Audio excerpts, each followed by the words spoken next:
Okay, so let me bring down the mic a bit here. Hopefully that sounds okay to you. Let me know in the chat if that's alright. So welcome everyone. I know I'm a little bit behind, but we had some issue with the camera as I was setting it up and getting the stream to work with it. So it looks like everything's running now. I have not set it up on the scope yet, so I'll explain why in just a bit. Welcome. That you saw if you've watched our videos before, that intro changed a bit. We are starting our new batch of live streams, and they are sponsored by Broom Pediatrics. So we thank them so much for contributing and allowing us to continue these live streams. So tonight's stream is, of course, on Orion. Oh, actually, before I talk about that, I want to show you what the live streams are that are coming up, and we can do that on our website here. So this is www.kopernik.org, and here you can access all of our upcoming programs. So if we go over to public programs, that's what these are, and Friday nights of special events, and we'll have Friday night live streams there.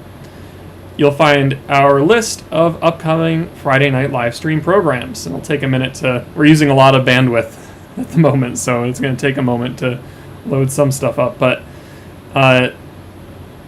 we had, right now we're streaming, this is the video right now, how to observe the Orion Nebula. We'll talk about that.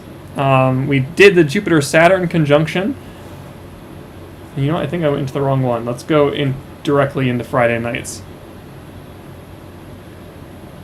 And that'll load up our future program. So again, thank you to Broom Pediatrics for sponsoring this batch.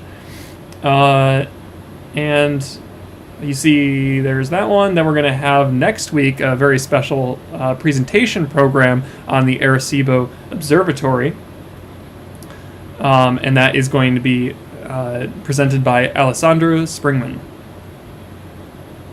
from University of Arizona's Lunar and Planetary Laboratory. We're also, on January 22nd, we're going to have a program on astroimaging with smartphones. So if you are interested in getting started with astrophotography, smartphone is a great way to start, and we can talk more about that in the next couple of weeks. We have America's Forgotten Space Program, Gemini, on January 29th, presented by Phil Cooper. And let me make sure I'm monitoring the chat here. Just make sure it sounds good. Okay, everyone says I'm sounding good. All right, so Americans Forgotten Space Program. We have a program on the Mars 2020 rover, the Perseverance rover, that's going to land on February 18th. So it's super exciting. I think it's going to be around 3:30 is when it's estimated to land on the red planet. So look out for our program discussing the rover. February 12th will be Winter Skies. And on February 18th, we're going to have a program on the rover once again, most likely as a watch party. So we will be there to potentially answer questions for you, and we'll just sort of watch the NASA live stream together and just celebrate the excitement of that moment. Okay. So that's our website. Feel free to check that out, Kopernik.org. We are also on Facebook, Twitter, Instagram. And if you haven't already, subscribe to the channel to stay up to date on our latest videos and live streams. And definitely comment. We love to hear from you. I love to hear your questions and comments about what we're looking at or any of the programs that are coming up. So let's see. I'm just going to check my messages here, make sure I didn't mess anything up.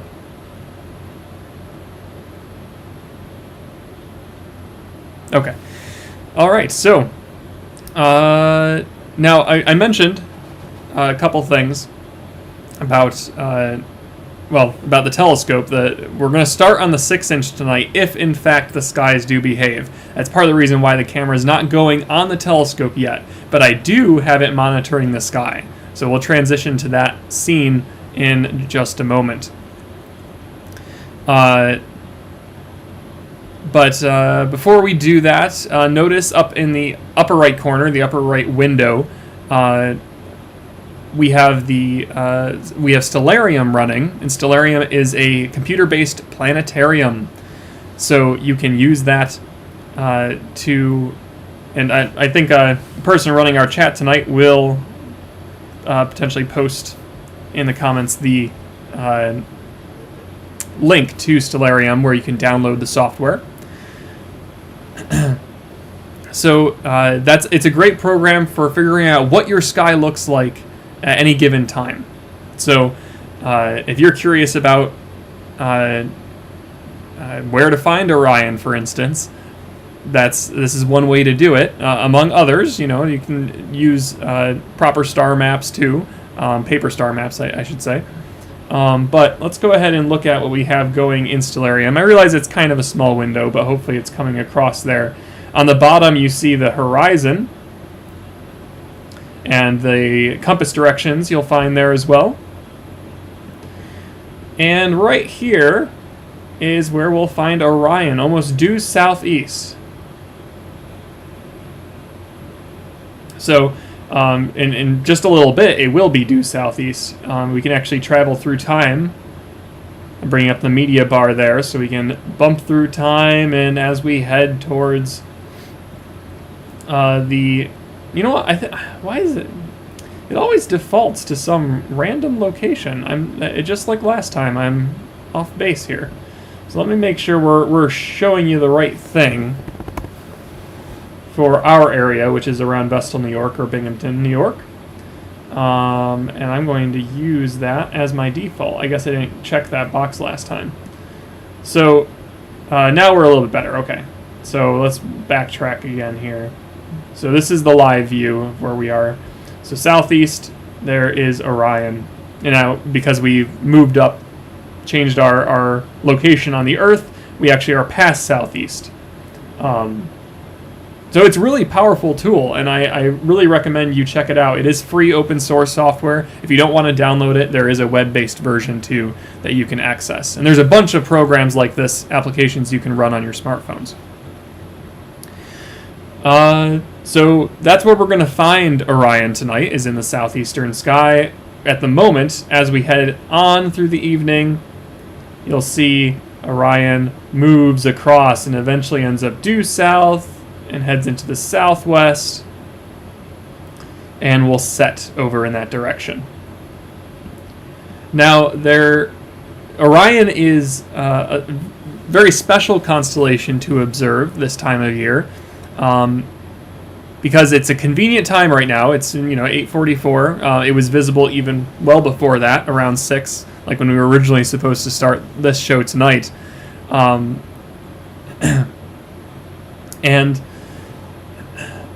right now, though, it's at a convenient time, and that's not so much the case if you're trying to observe Orion in the late summer, when you have to stay up really late to see it rise up in the sky. Or catch it early on in the evening as we head into the spring. And eventually it will fade away as we're in the summer, midsummer. There really aren't any opportunities to observe it. But in the winter here, it's perfect. And this is, of course, just due to the nature of the solar system and the Earth's orbit around the sun.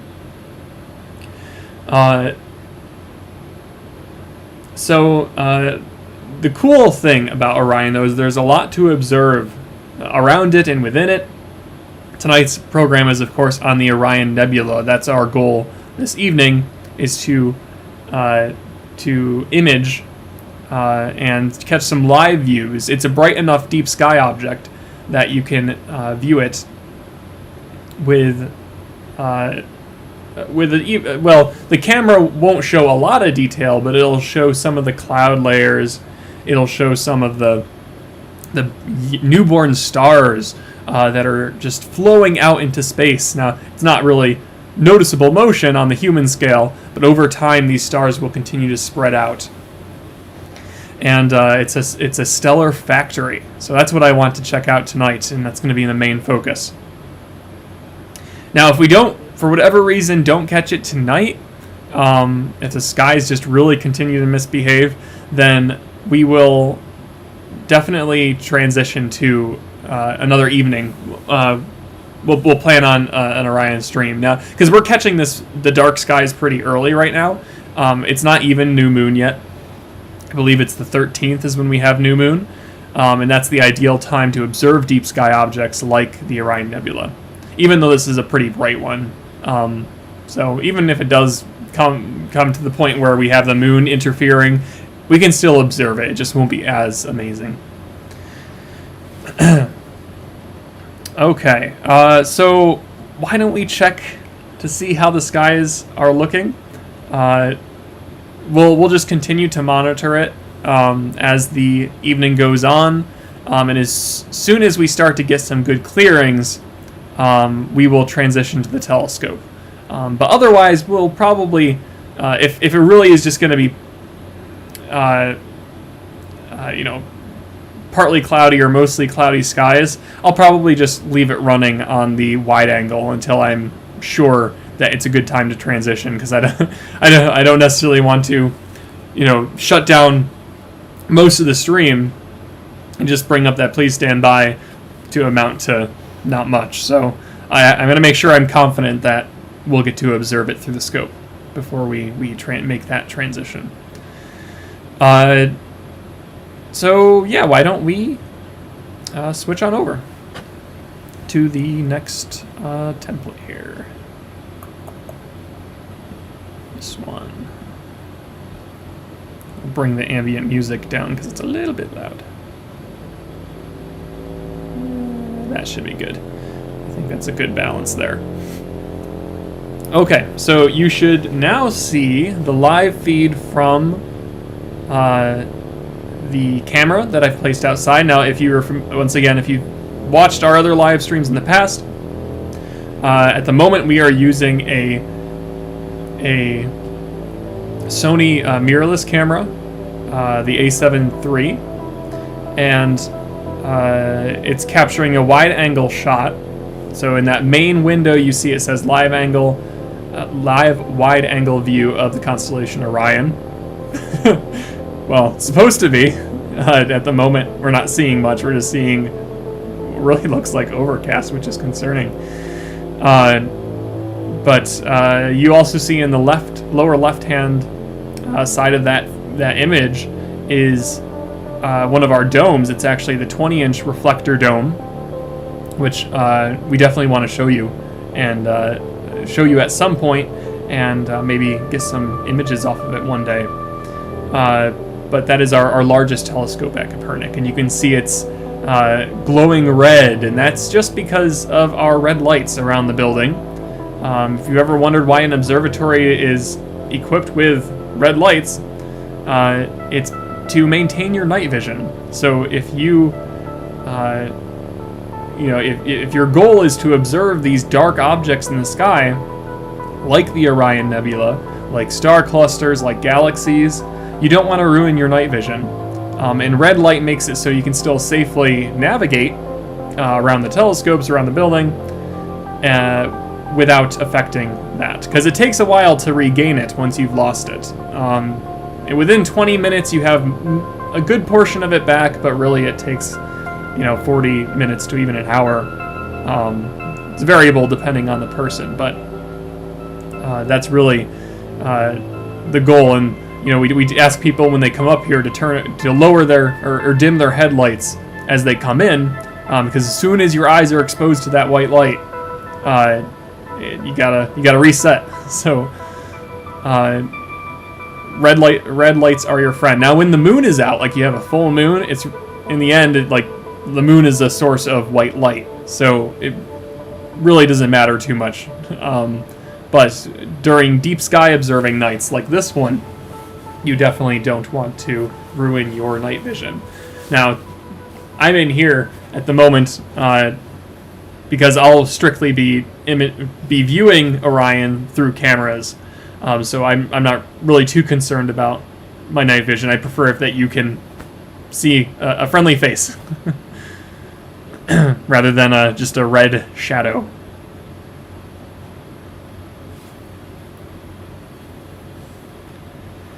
Okay. Let's see what the weather's looking like at the moment. It says partly cloudy. I'm not gaining that from what I'm seeing in our live view there, but again, we'll see what happens. I see someone mentioned in the chat. Yeah, Joe. Hi, Joe. Hope you're doing well. He says, my magic phone predicts clearing around midnight. I might be pushing it. We'll have to see. Oh, hey, Albert Einstein subscribed. Happy to have you.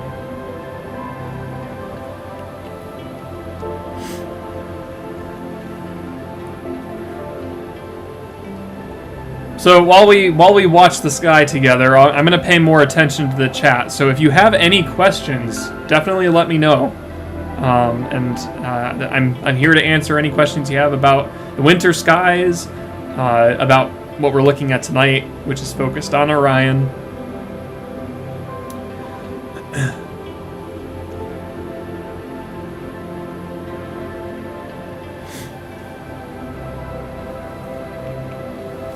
But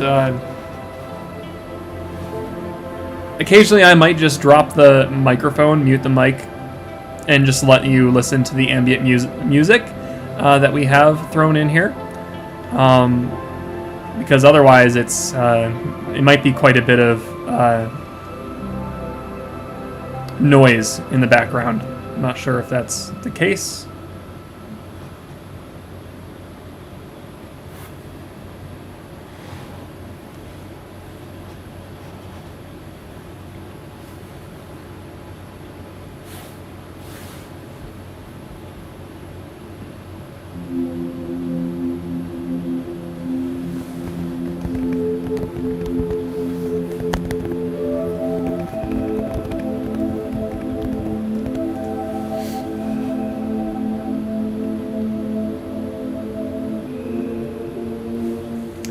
Alright, what do we have here?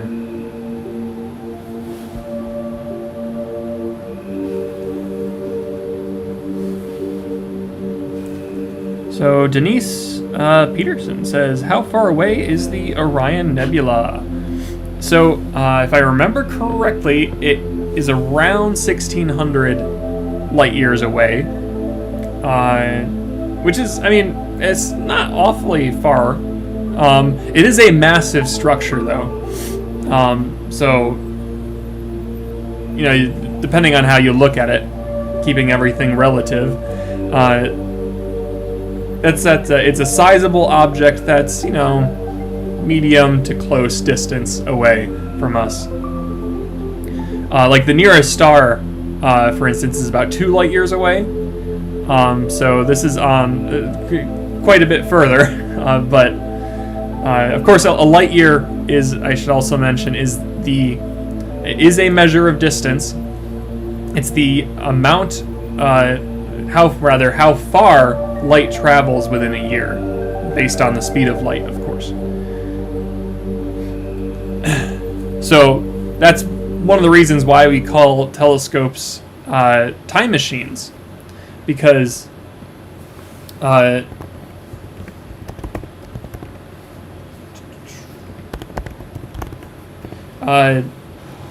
because you are effectively looking back in time.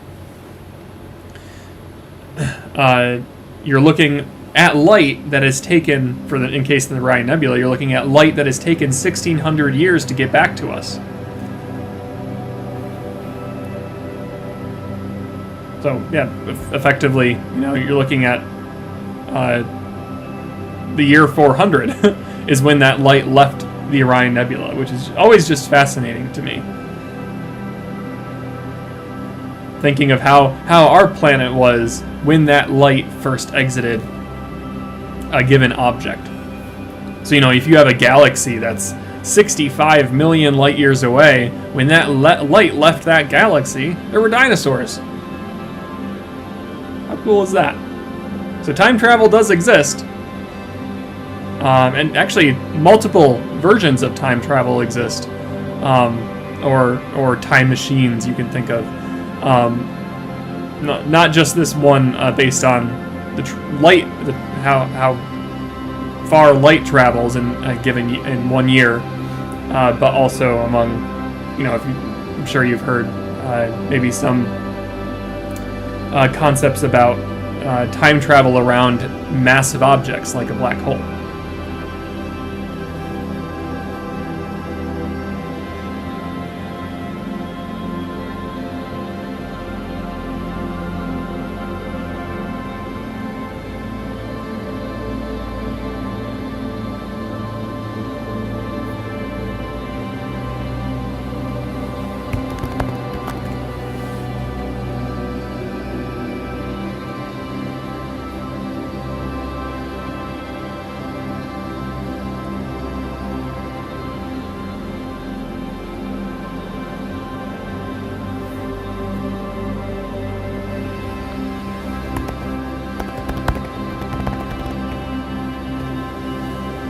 What else do we have here? Who discovered Orion Nebula? Oh, I should mention, Daniel is asking this. Daniel says, who discovered the Orion Nebula and when was it discovered?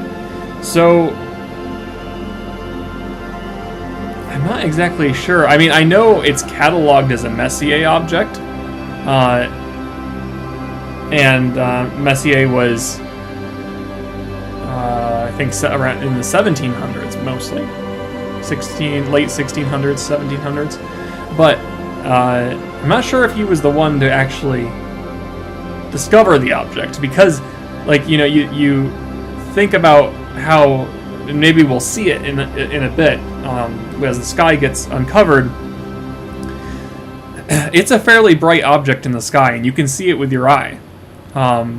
So you could say the earliest humans have been able to observe the Orion Nebula. Because of how bright it is. But as far as discovering what it is, I don't even think I could credit that 100% to Messier, because of a lot of his objects that he discovered and cataloged, he didn't exactly know what they were. In fact, he was primarily a comet hunter. And a lot of the objects in the Messier catalog are effectively to him not comets. He knew they weren't comets, but he had no real way to tell what they were. And it really isn't until modern astronomy that we even fully understand the makings of nebula. So it took that leap. It wasn't just telescopes that were enough to figure out exactly what these objects were. It took bigger leaps in science to get us to that point. So the discovery of Orion, or the Orion Nebula, is a little bit muddled. As I said, the earliest humans that were able to observe Orion would have seen that nebula.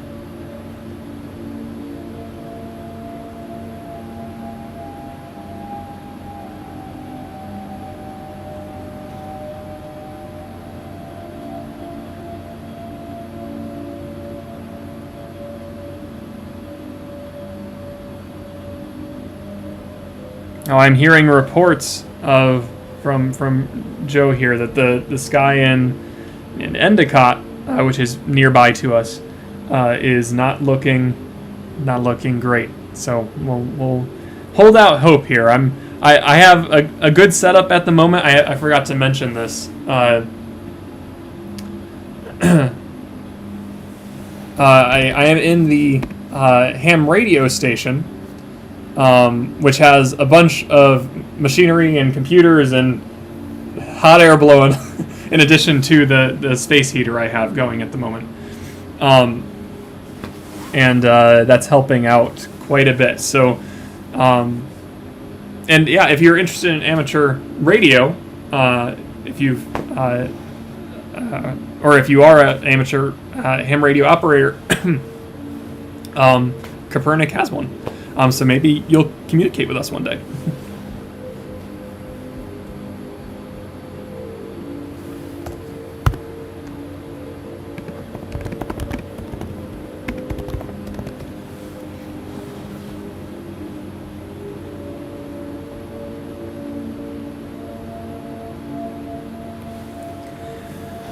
Okay, what do we have here?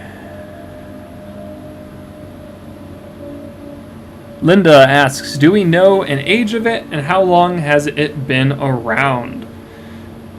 You know, I am not sure. You can think about, let's see, the age of our solar system is 4.5 billion years old.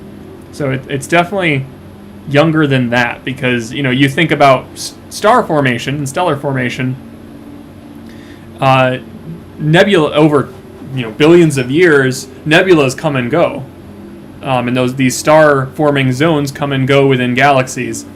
That's why there isn't one around us anymore. The nebula the sun came from is really, you know, diffuse. It doesn't really, the stars that formed from it have spread out into space and formed their own solar systems. Thank goodness for us. So the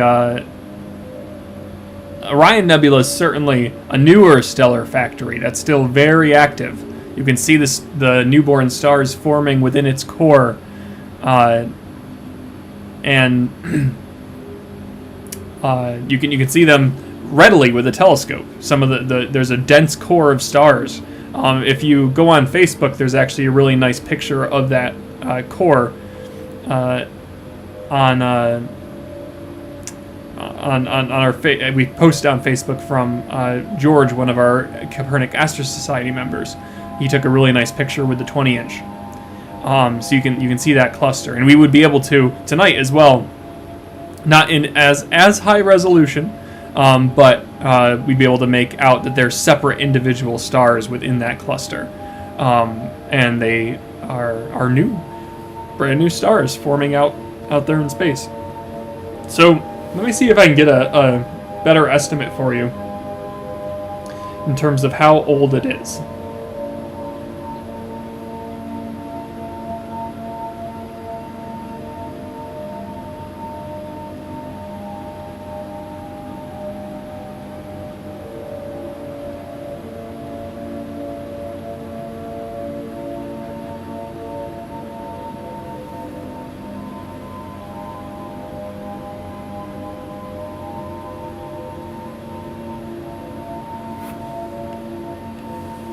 So I am seeing 3 million as the age of the Orion Nebula. Around 3 million.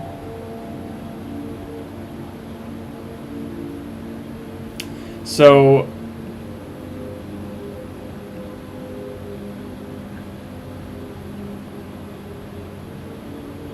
like I said, it's a fairly young nebula. Which should make some sense because it's just forming those stars and they're just spreading out into space. So this is the first stage of stellar formation is for a nebula, which is effectively just a big clump of hydrogen and helium gases clumped together in space, enough where the pressure gets so great that it's able to ignite stars and form them within those clouds. So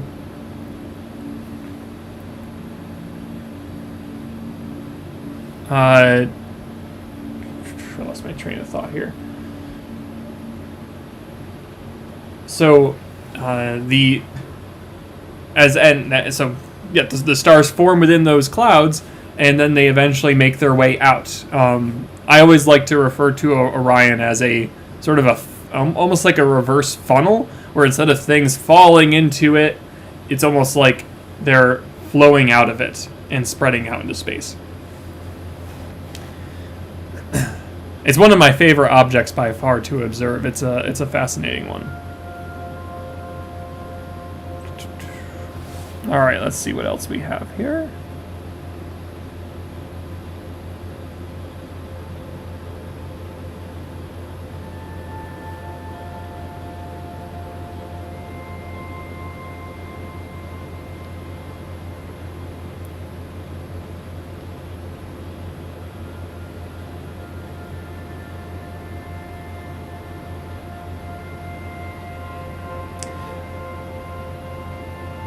Oh, and our director here, Drew Desker, has posted the first published observation of the Orion Nebula.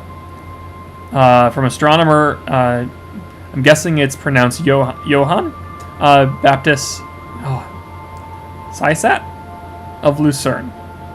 So he was the first one to record the nebula. So I would say scientifically is my guess there.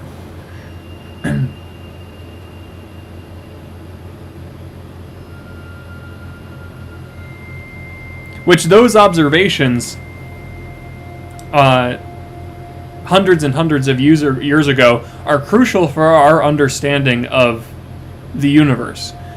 Because while that's not, the human time scale isn't incredibly long, it does fuel our understanding of how things change in space. Now, given that the fact that the observations of the Orion Nebula have been the same or roughly the same, for hundreds of years, we know it's in the short term, it's a relatively static system, but over the long term, like most things in space, it becomes highly dynamic with its stellar formation and the birth of the nebula to the death of the nebula.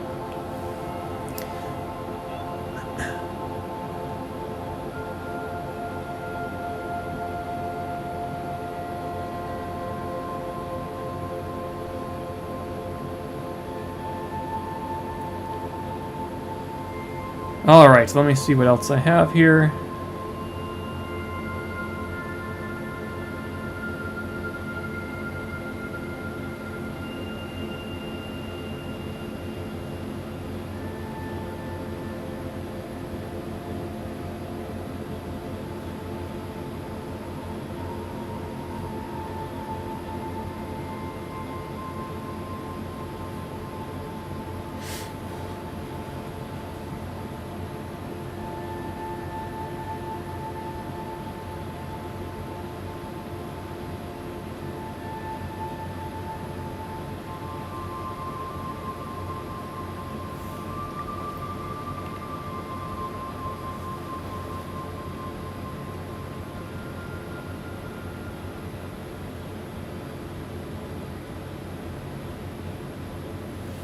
So let me see.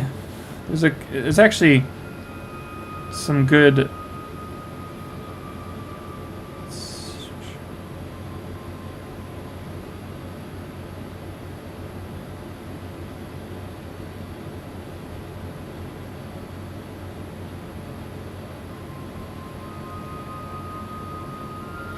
Yes, David, I can do that, and that will help me. Because I think I mentioned this unprocessed exposure of the sky, which maybe I will take a quick snapshot of the sky again at a higher exposure here, just to see if the stars are peeking through at all. So let's do a 10-second. Let's go 13-second. We'll do a 13-second exposure. And on that smaller window on the upper right, where it says unprocessed exposure of the sky, that's going to show exactly what it says. It'll take a snapshot and show the results, and the results are blah. The results are not good. I should make sure it's not snowing on my camera. At this point, it's looking like it could snow at any moment. I'm not sure if precipitation is expected tonight. I didn't think it was. I will say the weather has not been great here for the past, I would say, even several weeks. Like, this is the first. I've been trying to monitor the skies as best I can, because we're not strictly, or rather restricting ourselves to Friday nights. That's the nice part about these virtual streams, and how it differs from our in-person public programs, is if it's clear, and I'm available, or one of the other staff is available, we can come up here and do a live stream of some kind, and share the sky with you. So that's why you know, if it's a Tuesday, I'm willing to, like it was during the Saturn stream. It was a Tuesday, right? I am happy to do this again, but it's just been really bad, really poor weather. And tonight, I thought the clear sky chart on our website was looking great. I thought maybe we'd luck out, but evidently the sky's not behaving at the moment. But we're going to keep watching it.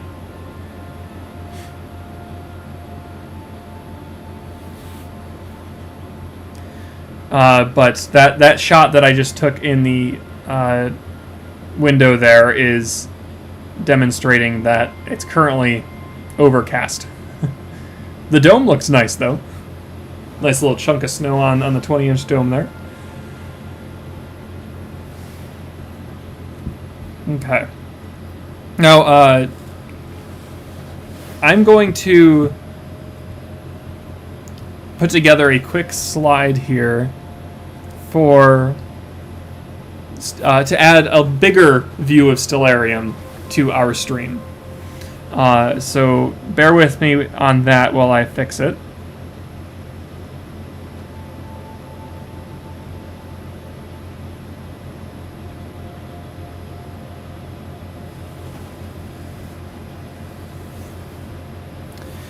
All right, let's see here.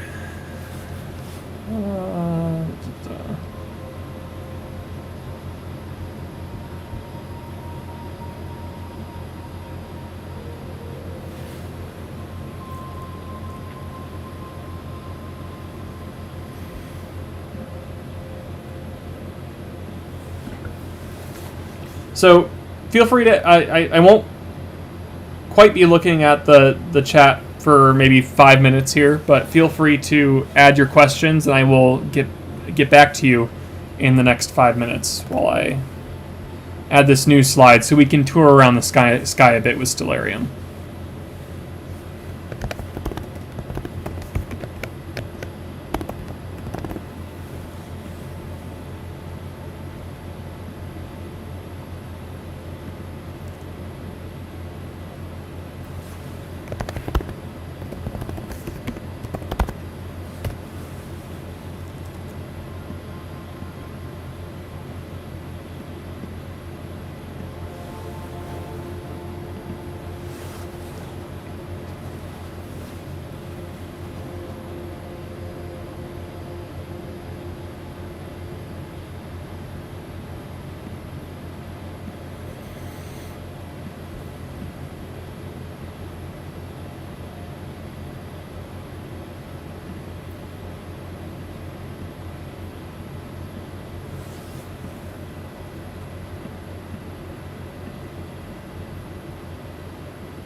Stellarium.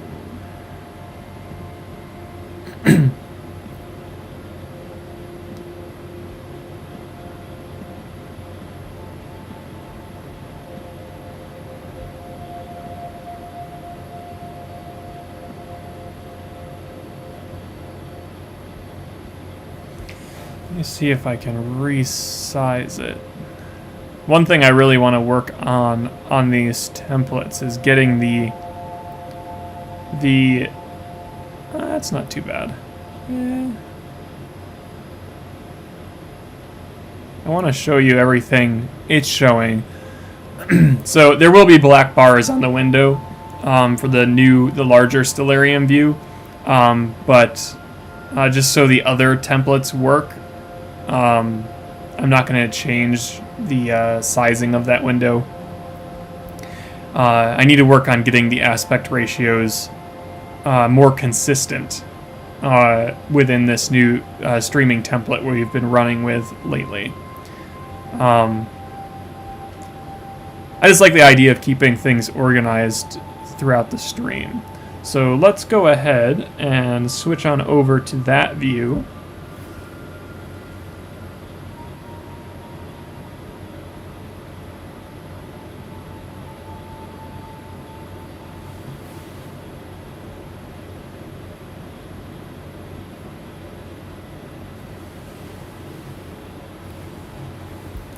This remote view over to one side. Oh, wait. Oh, we have... Did I already switch it? We have stars coming out.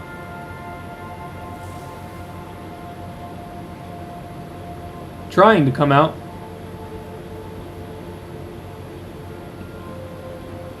Let's take a picture and see. I'm going to switch over to that other template again.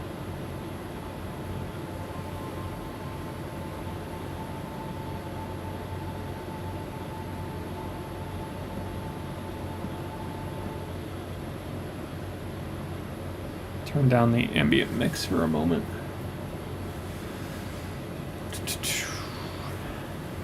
And we'll just take a snapshot here. I saw stars for like a split second, and now they've kind of faded.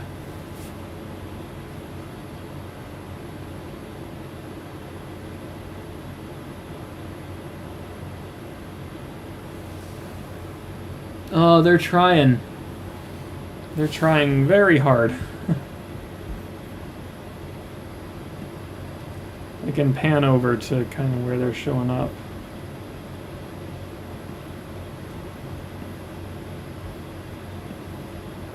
Yep. You see that?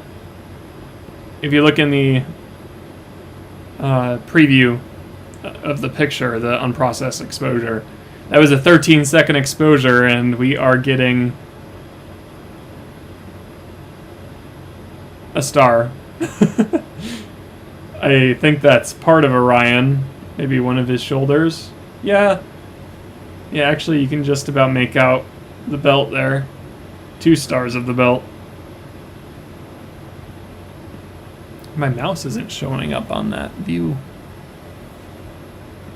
You know what? I think I've read that's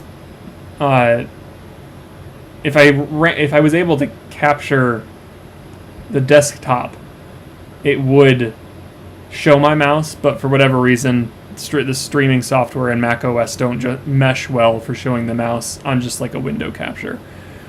So unfortunately, when I'm trying to point out objects in this view, it's not serving much justice. But you can see the stars in the center of that screen there. They're trying. Why don't I have a quick peek outside? Brave the cold here. I had gloves at one point. Where they went, I do not know.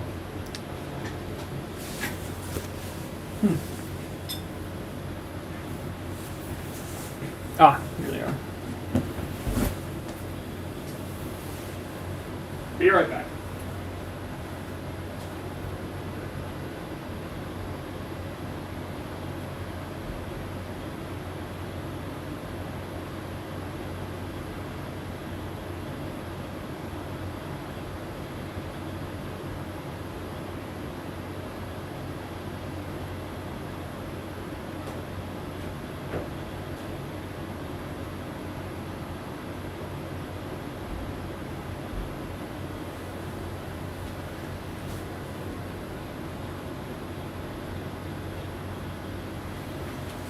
Alright, well, that didn't look great at all.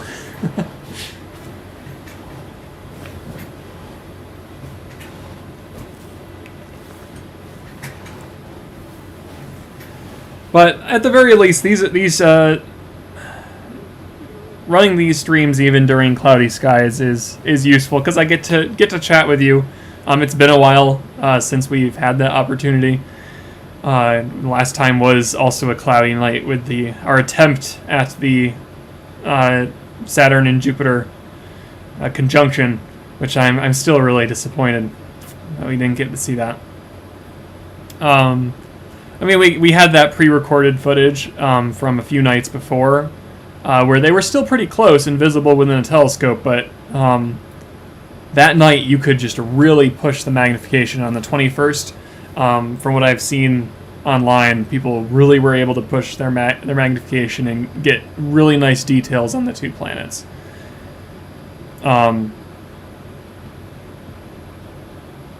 Linda says I need a hat. Yes, I do. I had a hat once upon a time. I no longer have that hat, so I need to buy a new hat. That is one thing I have held off on buying this winter. Last one I had one. Last year I had one, but is now since lost.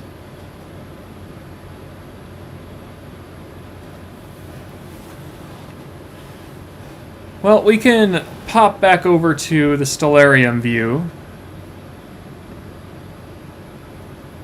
There we go. Alright, audio's working. We can bring up the ambient music again a little bit there.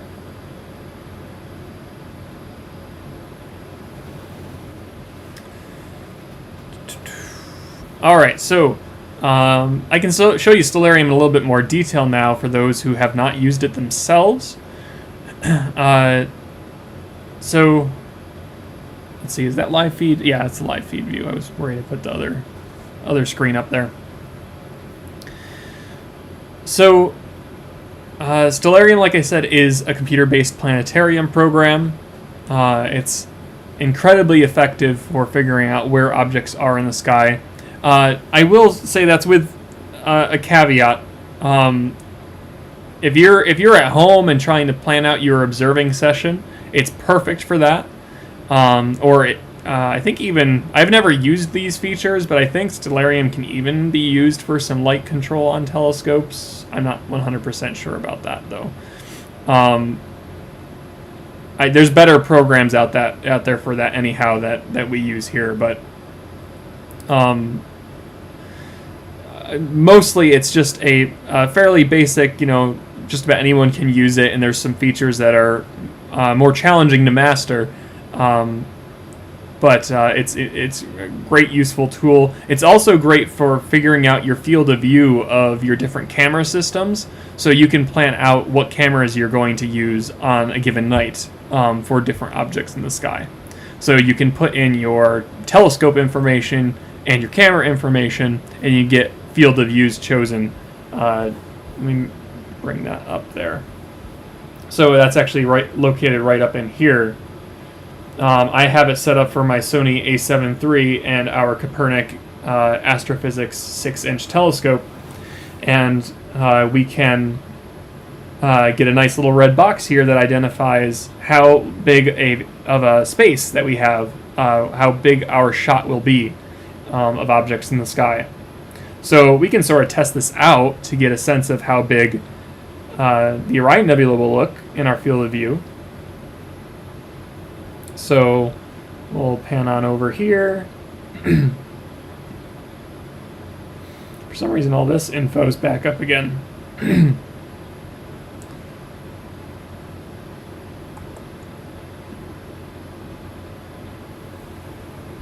Nope, that's the wrong one.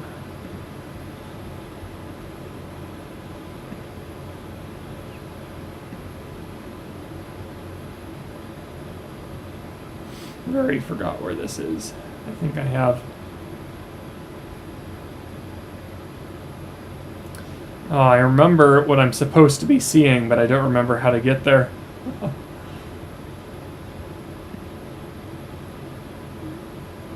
Select object information. Aha. Short. There we go.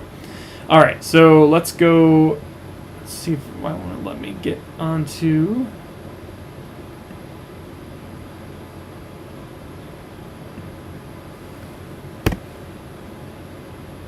All right, zoom in here. I'm not quite on top of it yet. Can center in on one of the newborn stars.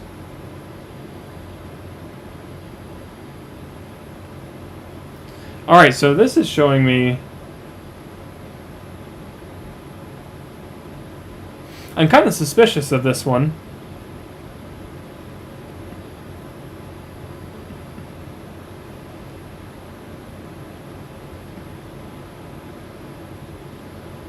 Maybe that's true. Yeah, that might be accurate. We won't know until we try it, though. Because if we zoom in with a 2x lens, yeah, that makes some sense. So I don't have any lens attached to it. You can put our 2.4x Barlow on it, which would magnify your view 2.4 times. But I don't have any of those on it. It's just the 6-inch and the Sony A7 III. And that is the field of view that you would see in the camera in that red box there. So that's what we can look forward to if not tonight, then at another stream in the near future while we have dark skies. Even after the new moon on November, where did that come from? January 13th, we'll still have plenty of opportunity for dark skies, around a week after the new moon. At that point, we'll start heading towards full moon and not have great luck then. Like I said, you can still see it during a full moon, but it's very blown out by the light there. But if you see it, I can zoom into the center here, and you can see the stars at the core of the nebula. That's not something you can do in a telescope. You can't just keep zooming like that. Because eventually, you just lose all resolution. It becomes ineffective to be at such a high magnification. But you can do pretty well with scopes. And of course, if you are out in space, like on the Hubble Space Telescope, there you really don't have much to worry about. You're not going to have to worry too much about your resolution. You can keep pushing and really get a nice detailed look at those objects at the center.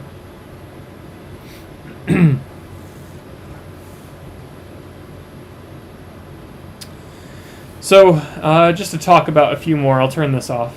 That's more one of the more advanced features, but definitely a useful one. I think it also works for.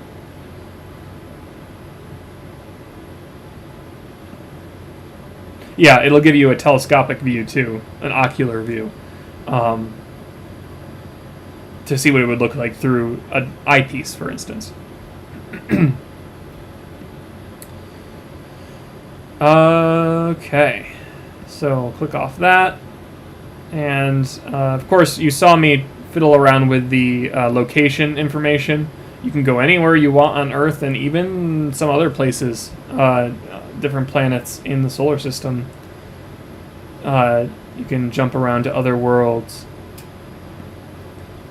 and see what the skies look like from there. Then you have your time window here. There is a media bar at the bottom too. There you can jump around.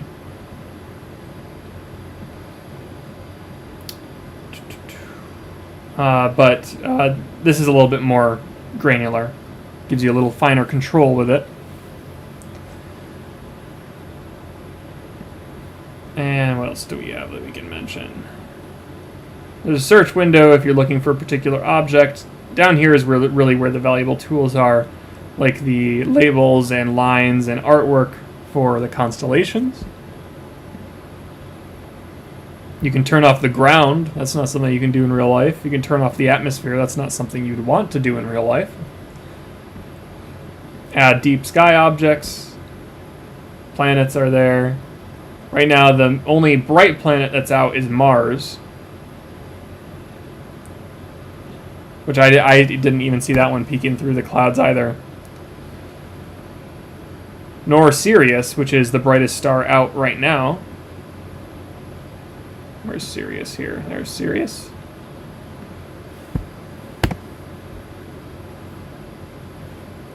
So the sort of the fancy collar of Canis Major.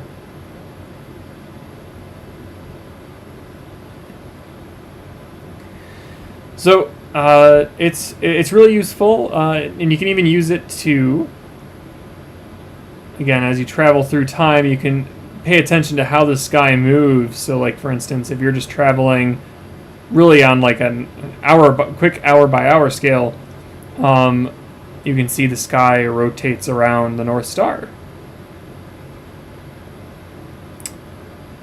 Stellarium definitely played a role in helping me understand how the sky moves and changes throughout days, years, and months. So if you're looking to gain that understanding, it takes a bit of time, and it's not just Stellarium alone where you want to learn it. You want to look at the real sky too, but it is incredibly useful for that, so you know exactly what you're looking at when you go out on a given night.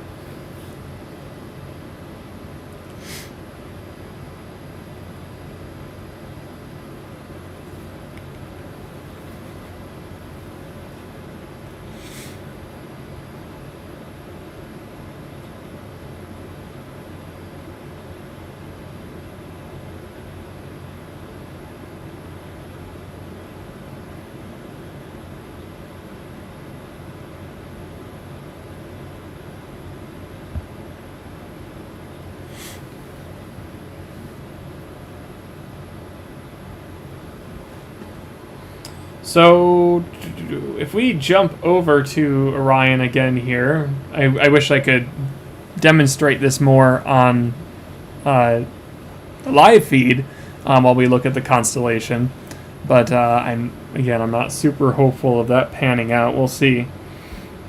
We can jump over to Orion's belt here. Zoom in on the constellation of Orion again. Talking about some of the stars, we have Betelgeuse, which is, of course, a very famous super red giant.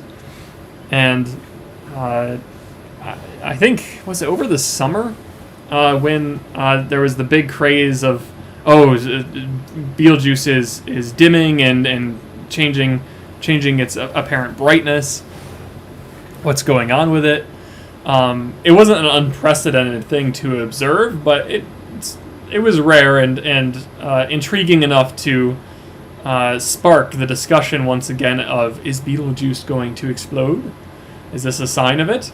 And unfortunately, no. It has since gone back into its regular brightness. But it's always amazing. Like, events like that are significant because they break through into just mainstream news, and every people everywhere start talking about it. Not just those seasoned to watching scientific news all the time, and reading and listening to it, and it sparks that discussion of, well, just the night sky in general, and our place in the universe and so on. So I think there's a lot of value in even though it might be a little bit overhyped in some cases, it's good to spark that discussion. And just in general, it's great to imagine the possibilities of when Betelgeuse goes off. The nice part is it's far enough away that we don't have to worry about it damaging life on Earth. It really will just be an amazing fireworks display, an out-of-this-world one. So that one's always eagerly watched, and it's a favorite for those, always a favorite for those who come up and visit us when Orion's up, they frequently will ask, "Where's Betelgeuse?" And thankfully it's a really easy one to find. It's in Orion's shoulder. It's nice and bright, and it's red and very twinkly. So the other stars are similar in color. It's not too much different there. One thing I can mention, and this is in part with facts provided by our director.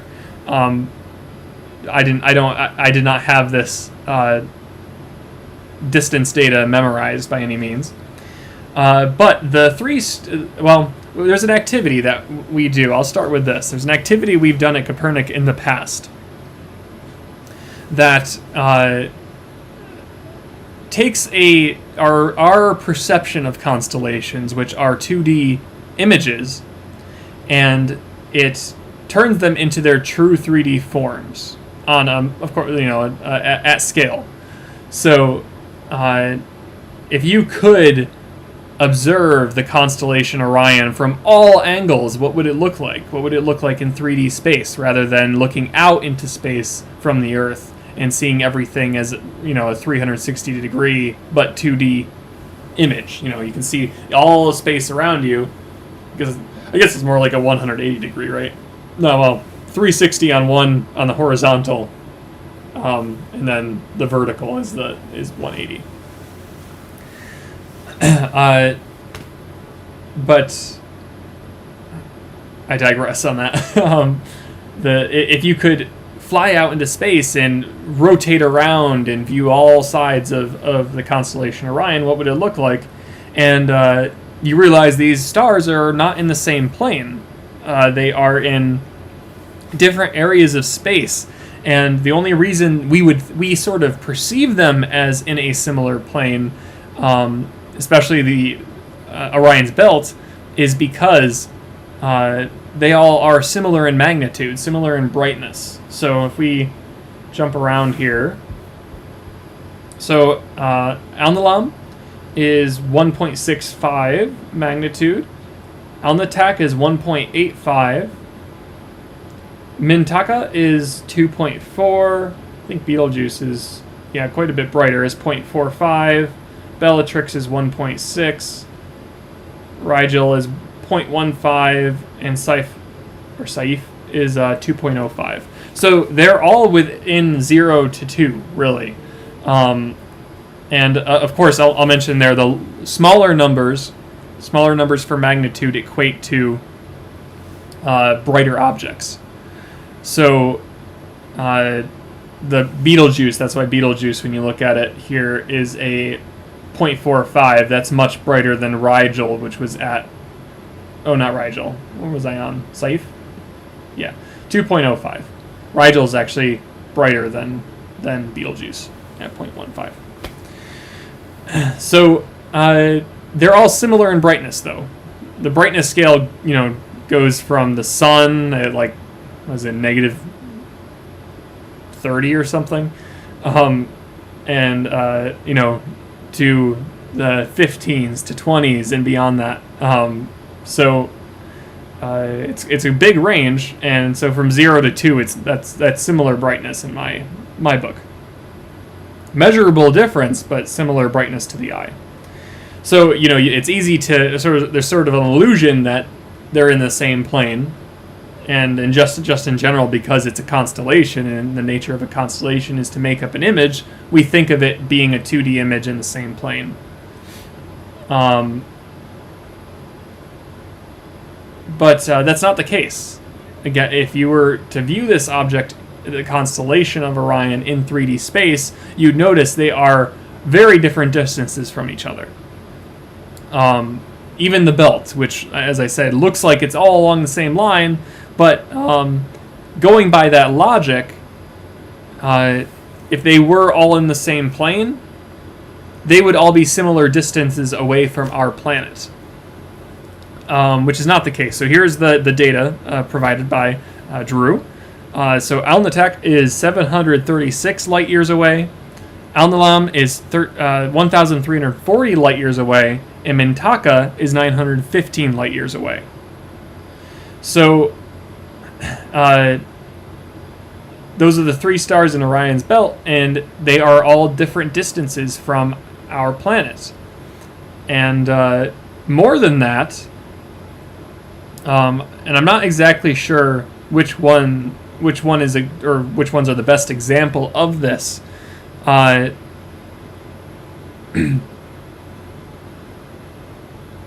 me make sure I have my idea right in my head here.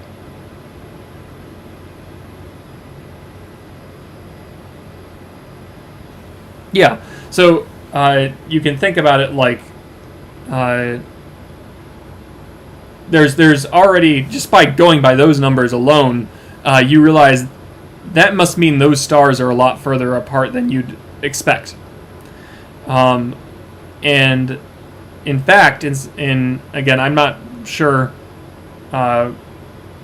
which stars are that case, but some of the stars will be further away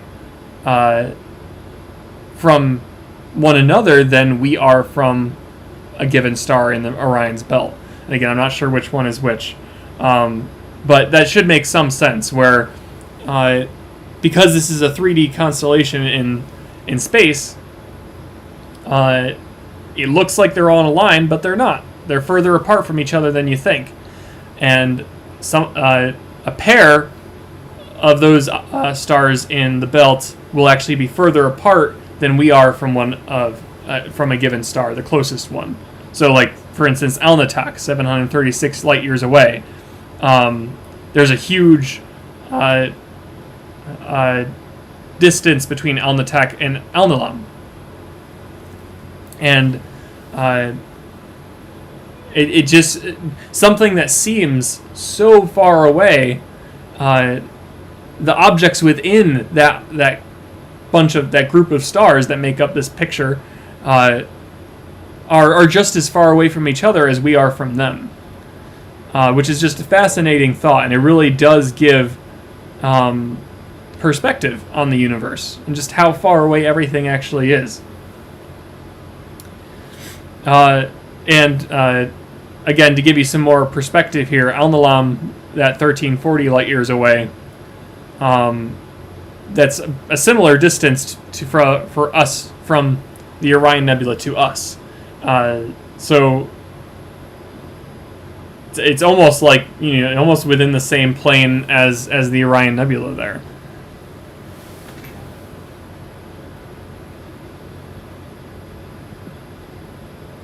All right, let's check out the chat here. See if I missed anything. Oh, Linda says that she can see Orion in Owego. Okay, that's promising. That's promising. I was really hoping for better skies than this. The weather reporting really failed, might be a harsh word, but it's not a perfect prediction model that they have. But that's the nature of weather. It's chaotic.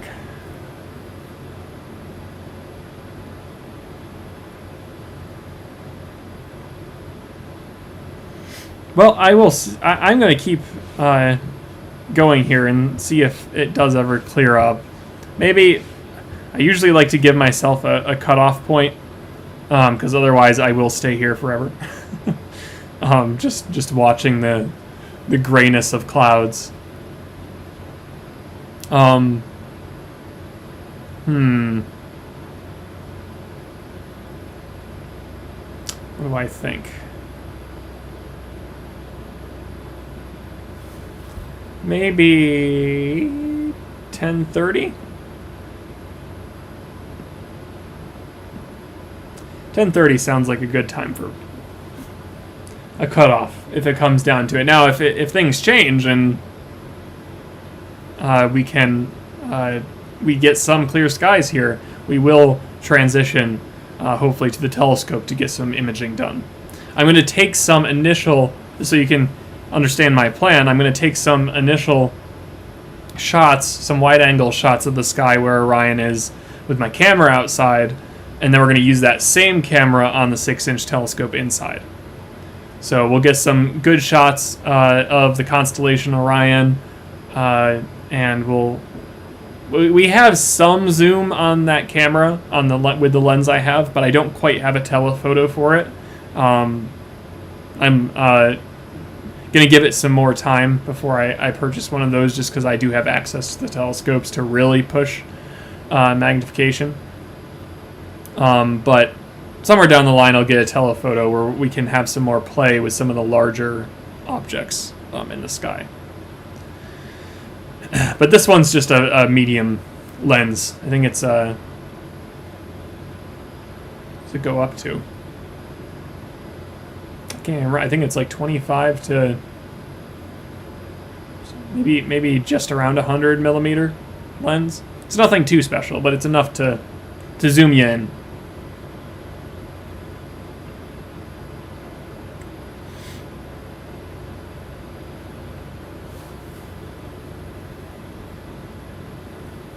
Again, if there is anyone new watching, at the moment we're not experiencing clear skies, but we hope to in the near future here in our stream. So if that does happen, then we will certainly observe the Orion Nebula. If you have not subscribed to the channel, it's the best way to support Kopernik. And at least during these live streams, there is also a donation link in the video description if you so choose to donate to us. That helps keep these programs going and lets us expand on programs in the future.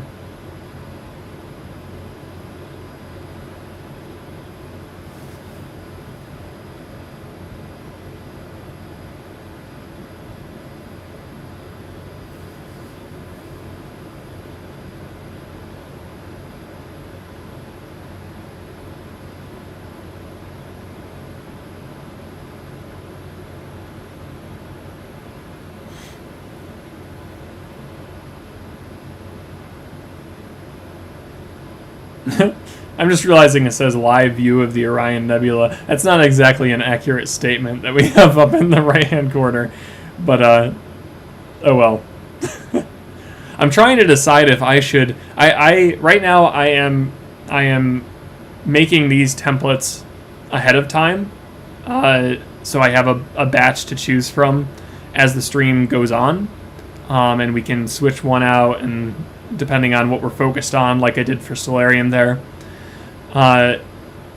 But sometimes it's not perfect for what we end up doing. If we have cloudy skies, I have no immediate way to update that unless I just choose a blank template, which honestly I might start doing instead. I think that might be the way to go, since I have access to just throwing text onto the template whenever I choose. So that might be something you see in the future. The only problem with that is it becomes a little bit messy. But I'm sure I can figure it out. Daniel asks, so if we were on one of the stars in Orion's belt and looking back at the Earth, what color would it show up as? Blue-green or just white? Now that is a brilliant question. And I'm not sure if I can give you the perfect answer. Like, you think about exoplanets that we are able to image amongst other worlds, and we have only just figured out how to effectively image, and we only just got the technology to effectively image an actual exoplanet, the light coming off, the sunlight, or the starlight rather, coming off of an exoplanet and hitting the sensor of our instruments, which is just fascinating to think about to begin with, just considering how far that faint light coming off a planet has traveled. It's not like it's starlight, which is just constantly pumping out, and it's incredibly bright. So bright that we're able to see them in the sky despite them being so far away. It's not the same for the exoplanets. So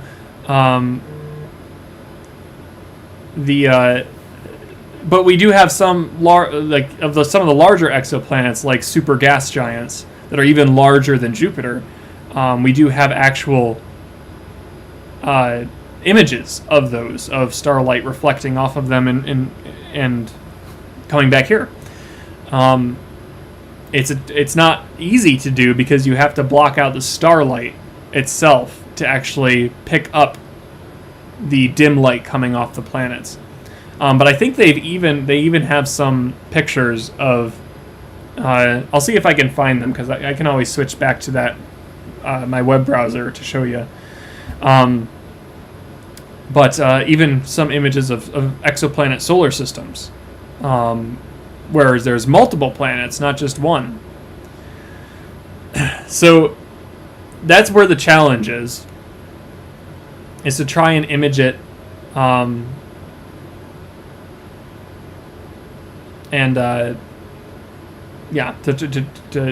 try and see it. Like you first you would need a super powerful telescope of some kind, perhaps a physically impossible telescope, to see it with your eye. Wait, we have stars.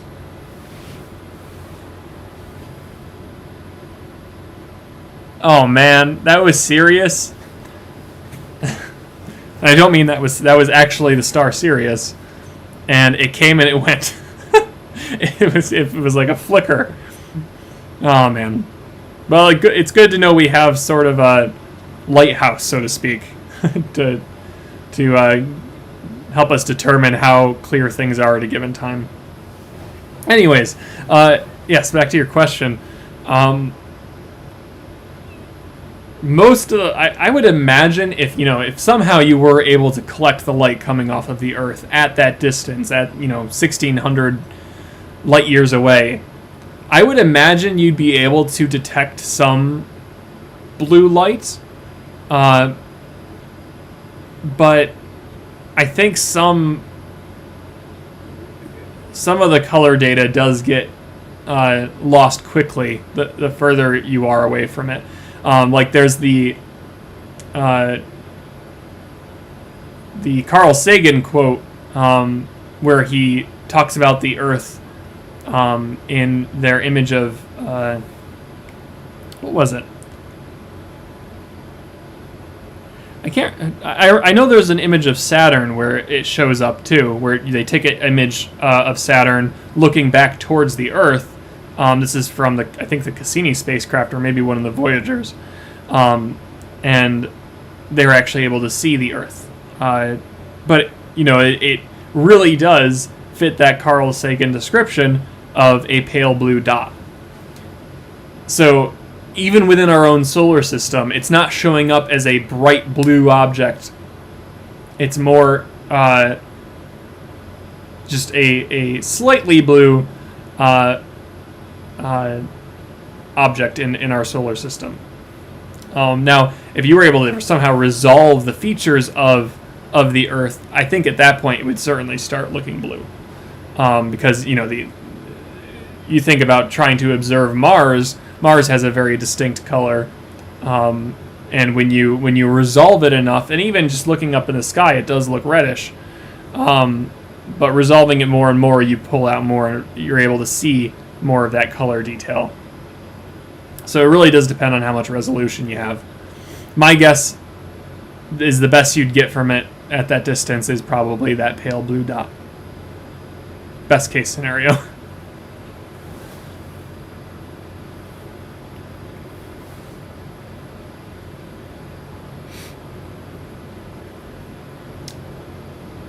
Now, thank you, Patrick.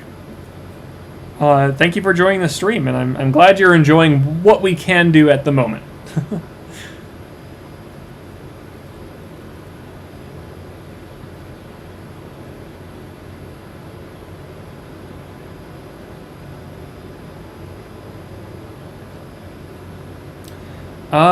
Let's see, Patrick. Are these images available for the public?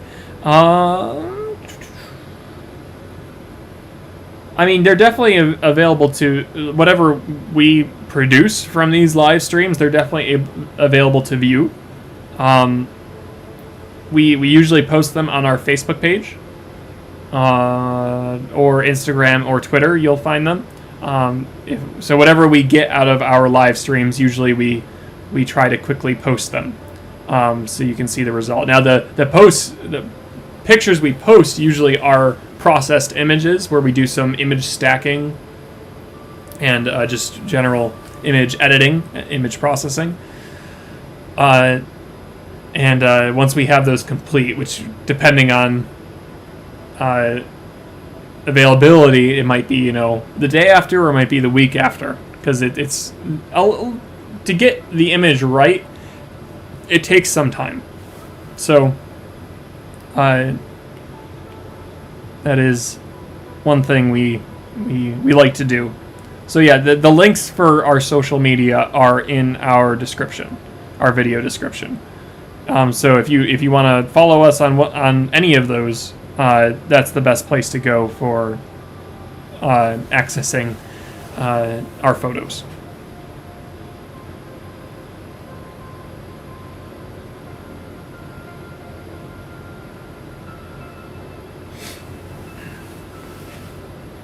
And we continue to await our view of the Orion Nebula. Or at the very least, Orion. When I first got up here, I was like, the sky seemed like it was behaving as I expected. I got up here, the sky was, cloudy for the most part, but there was some partings, and I was able to see Orion. So I was like, okay, this makes sense based on what I saw earlier. It was, from what I saw on the weather site I was looking at, it was going to be a super sharp drop-off into clear skies, right around 8 o'clock. That has not happened. For us here in Vestal, at least. So, I was given hope, and it was quickly taken away.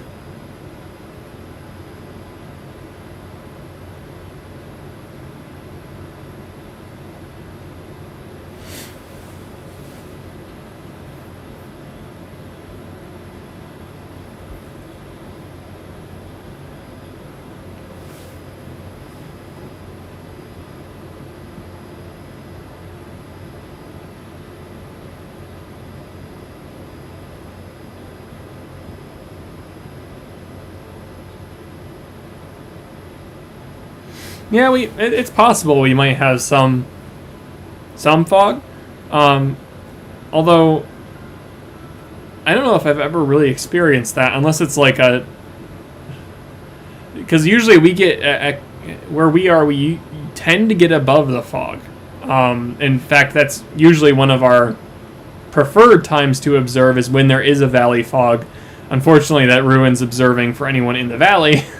But it does benefit us because it blocks out what we call our northern nebula, which is really just the northern light pollution from the nearby towns in city of Binghamton. So we actually tend to like the valley fog because it's the best time to observe up here. But yeah, I'm not sure what. Oh, they're coming out again. And they're going away again. Alright, well, this is good, though, because, you can see Sirius there in the live view, where it says live view of the Orion Nebula. Sirius is peeking out there. Nice, bright star. In the upper right-hand corner, you can just about see Orion's belt. Oh, wait. Are we actually getting some good partings? Maybe. Once we get more consistent, I will go and frame the shot more towards Orion. Because we've been here so long, it has since moved off. Maybe I should, I don't know, I feel like as soon as I go out there, it's going to just completely disappear. I'm going to give it another moment to see how it behaves.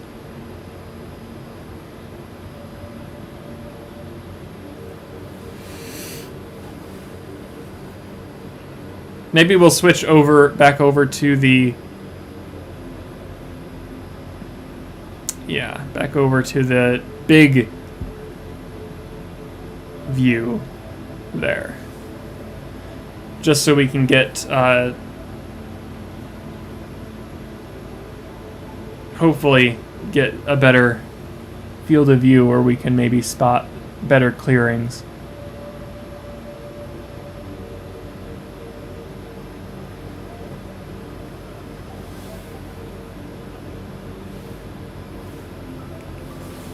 It seems like it's getting patchier, which is a good sign that maybe we're heading towards clear skies.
Alright, I'm going to go have a look outside and see if I can get a better sense of how clear things are actually getting. Because the Orion Nebula is actually right in the upper right-hand corner of the big window there.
Aha!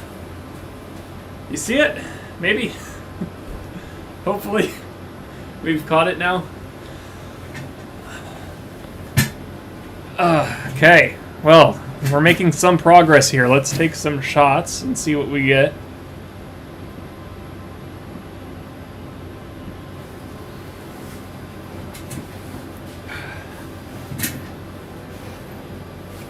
Close my door so the heat stays in a little better.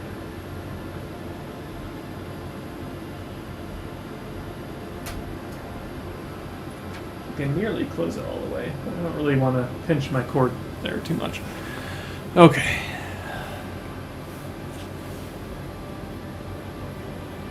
Let's zoom out here. Ooh, oh my gosh, look at that.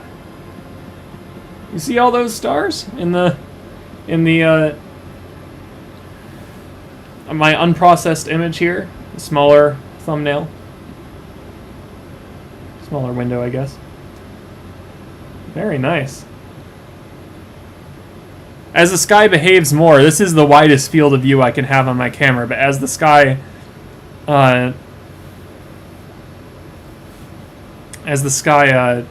if it continues to clear and clear nicely, then we can push the zoom on the camera first, and then if it continues to clear, we will transition to the scope. I actually really like this monitoring setup I have right now. It's warm, and it's pretty effective.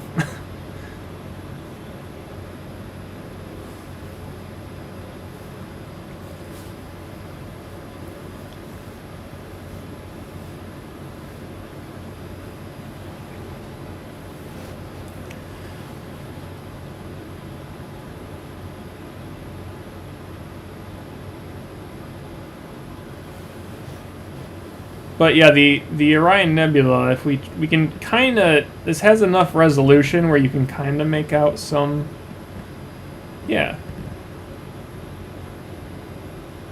You can see the structure of it right in there. Some of the purple hues coming off of it. There's a bright core of stars right towards the center.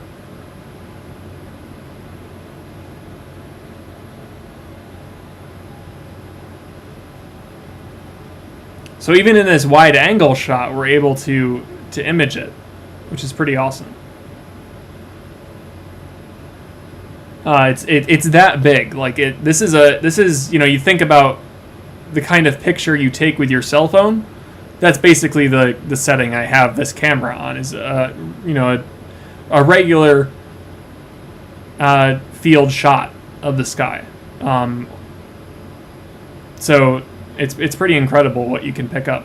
In fact, and if you stay tuned for our smartphone stream on the 22nd that discusses how to take astrophotos with your smartphone, I'll show you how you can do that.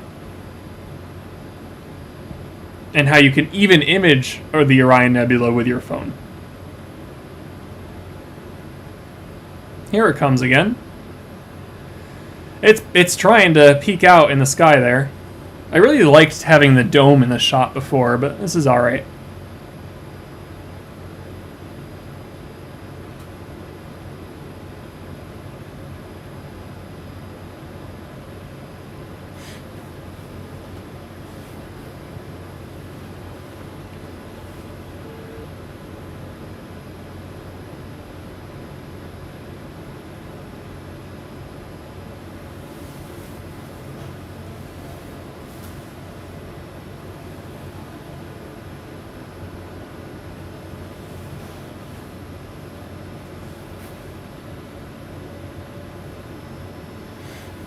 It's amazing what cameras can pick up in less than ideal conditions. Like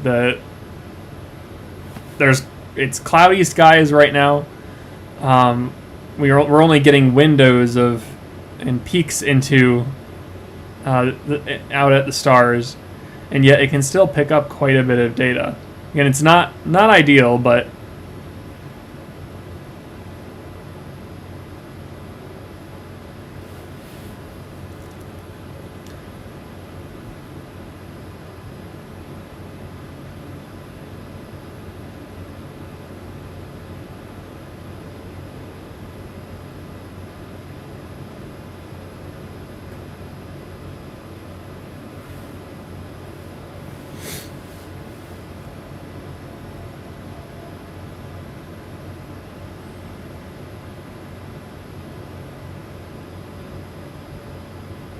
oh, is this a big window coming up? Oh, it looks like it. It's kind of fun to watch it this way. Sort of pan across and reveal. Oh, there's Orion. How about that? Is this a good clearing? This looks like a significant one, maybe. Maybe.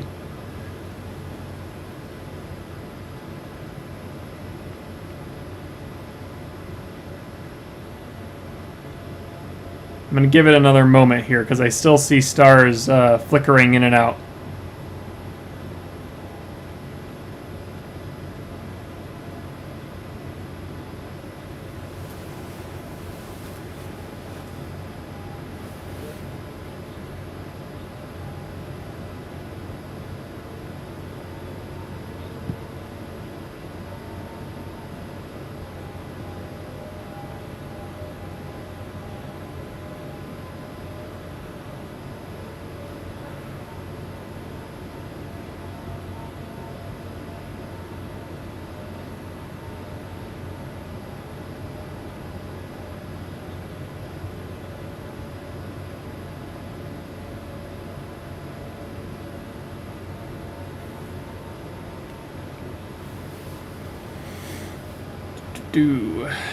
We're like on a I'm hoping it's like just the like we're riding the edge of a cloud system here, and eventually it'll offset, move far enough away that we get a nice clearing. It's better than we had, so I will take it. We got a decent shot here. Let me zoom out again of this preview here. Like I'm not mad at that. I actually really like. I'm just noticing here as I inspect it more. It's a really nice window. Like you have Sirius down here glowing super nicely. It's actually glowing to the point. Like this is a great indication of how bright Sirius is. Like the light coming off of that blue star there, that bright blue star of Sirius, and go down a little bit further here, is enough light to be picked up by the camera over this longer exposure, so you can see the glow off the clouds, these thin clouds here, from starlight. It's not from anywhere else. This is starlight, enough starlight hitting our clouds on Earth to cause them to glow, which is just so cool. I love seeing that. That's actually a really cool picture. I'm not mad at that at all. It has it's not the ideal version of sky you want to have on a given night, but it's beautiful in its own right.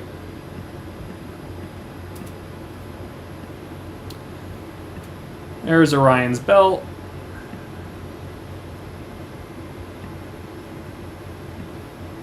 There's Betelgeuse in the center there. Rigel is down here.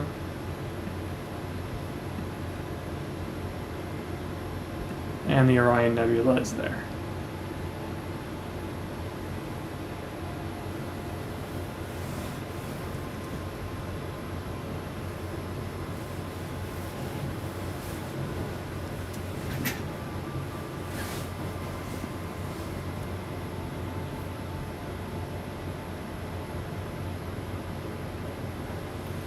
I'm going to take another picture as soon as Orion shows up. The clouds are just moving so fast that...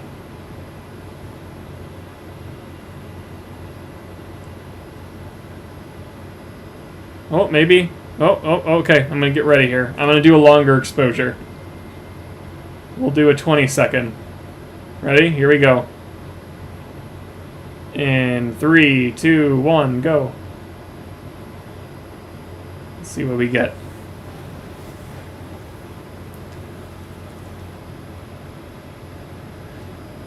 Yeah, David, this is the first successful one. There was that one, I'm not sure if you were attending that night, but we did try to image with a 14-inch, get some deep sky objects and nebulas and such, but that didn't pan out that evening. Hopefully we'll actually be able to use a scope tonight. That's my hope.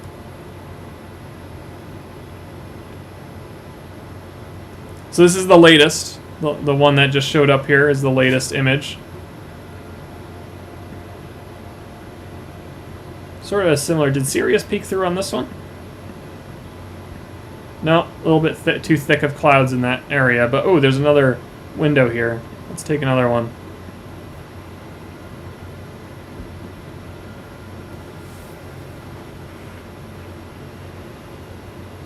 Isn't it amazing how far sensor technology has progressed, that we're actually seeing the nebula in the live feed from the camera, not just from the resulting image, but in the actual live footage. You can actually make out parts of the Orion Nebula. I find that fascinating. That's not something that you really could have done even like 10 years ago. Except for maybe like with really expensive camera technology. But this is where like, oh, there it goes. There goes the sky.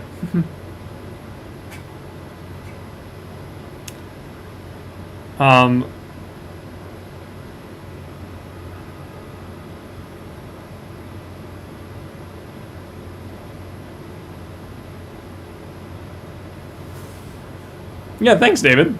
Yeah, as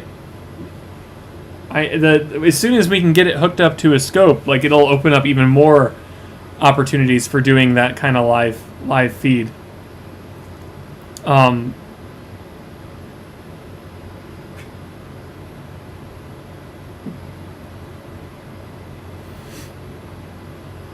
The brighter ones definitely work the best, like Andromeda, Orion Nebula.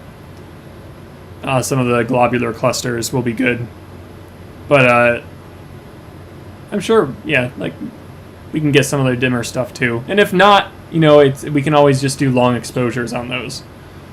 That works just as well, or not just as well, even better. But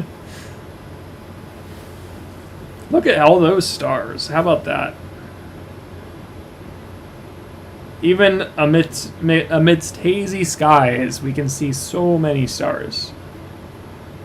Let's zoom in on the nebula again here.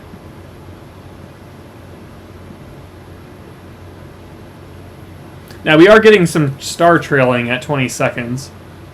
It's not too bad, but it's enough to blur some detail.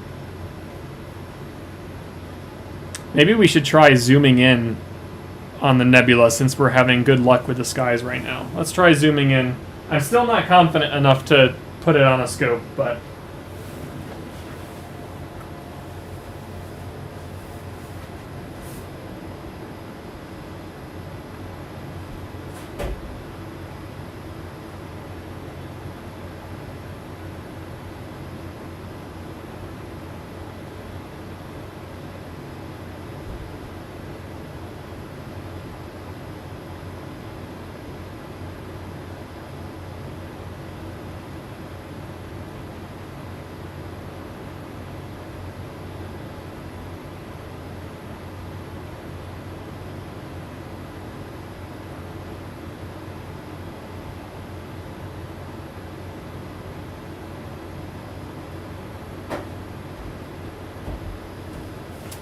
I don't know about you guys, but I thoroughly appreciated the sort of... I'm not even sure if it showed up on your end there, but I thoroughly appreciated the light speed sort of effect that we got when I zoomed in and all the stars went. Let me know if you saw that, because that was pretty cool. I wasn't expecting that. I think that was based on the mode I'm on, which I think it's called... What is it called? There's some mode you can put it on to frame your night shots, and I can't remember the actual mode that Sony calls it, but maybe it's just called night shot mode. But that's why you got sort of those star trails and like the light speed, you know, whoosh. Punch it, Chewie, right?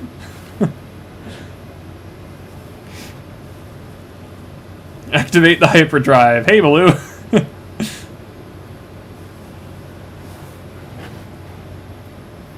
All right, let's get some shots here of the zoomed-in view. As I said, it's not a telephoto, but we're gonna bump down the exposure, maybe bump up the ISO. I think this camera technically has 52,000 ISO. I'm not gonna go that high, that's very noisy. But we'll go a little higher. We'll do a 15 second and see what we get.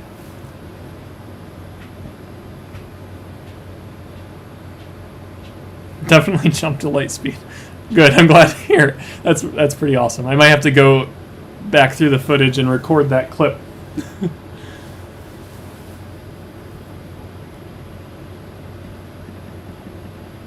Ludicrous speed. Yep.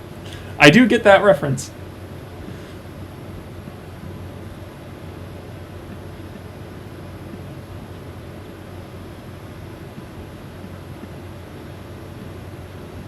Some really now my camera's not set up on a this is something I am looking to do, is to get a proper tracking system for my camera itself, so I can do, you know, really wide fields star captures. Usually you're limited in a nice wide field shot, you're limited by like 20 to 30 seconds in terms of the type of data you can collect. Just based on the Earth's rotation is your limiting factor. In fact, we could even do like a bulb exposure capture, and I can show you the the trailing in the sky. But that's what we're seeing here. So why don't I try and adjust this a little more? The other side of this, and why I have to bump up the ISO, is because I've lost my f-stop on this. As I zoomed in, I went from like a f5 or a 3.5 to an f5.6, which in that that's the measure of the aperture. So I've lost aperture in zooming in, which is to be expected. Though if you get a really nice telephoto lens, you don't lose as much of that. So we can try bumping up to 30 seconds and see what we get out of it. Again, there's going to be some star trailing, but we'll get more detail out of it. We can play around with the ISO too after that to try and mitigate the star trailing. Well, let's just see what we get.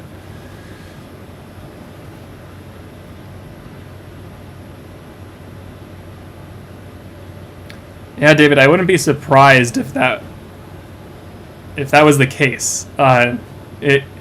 It's such a gorgeous object. It almost doesn't matter how many times or how many different pictures you see of it, or how many times you see it yourself. Like, it's just such a fascinating object that I wouldn't surprise me one bit if that were the case, that it's the most photographed object. Most photographed astro object.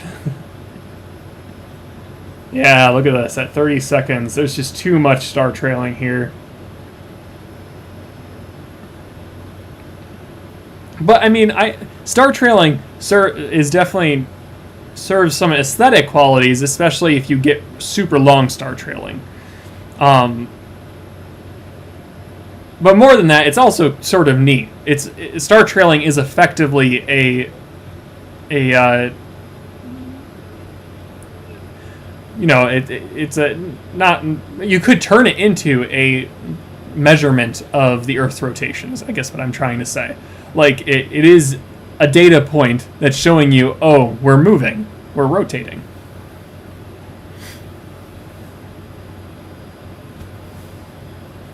Yeah, Linda, like the Grand Canyon of space.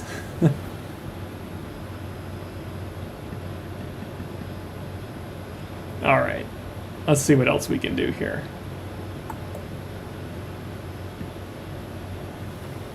Let's try bumping it down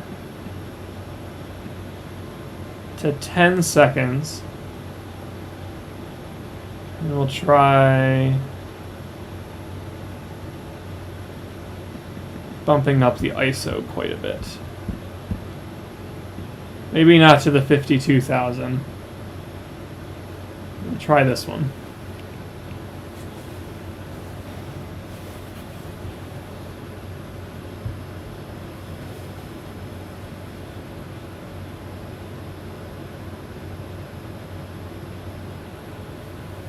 That's pretty good. There's definitely a lot more noise because I had to bump the ISO up, but it's not bad. This is a 10 second, so the star trailing's far more tame.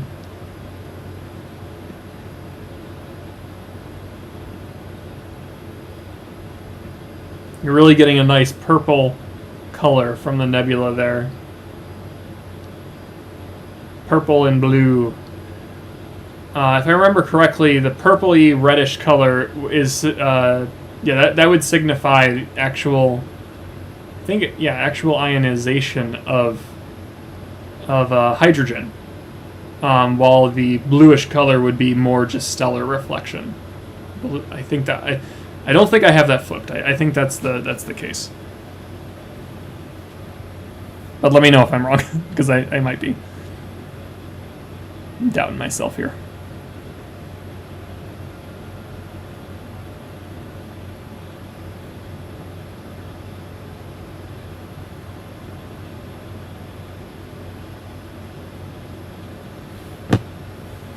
In another minute or two, we seem to be having good luck so far. In another minute or two, I'm going to go out and gauge the sky. and see if we can observe through a telescope. If I'm feeling confident enough that it makes sense to open one up and switch the camera.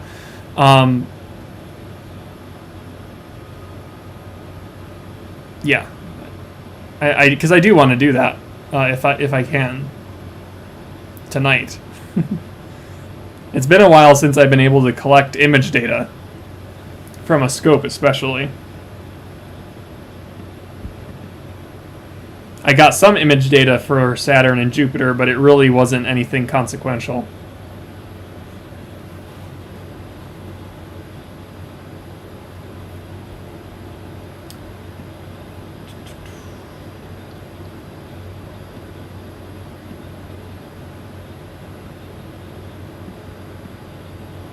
Let's just try a 6-second exposure.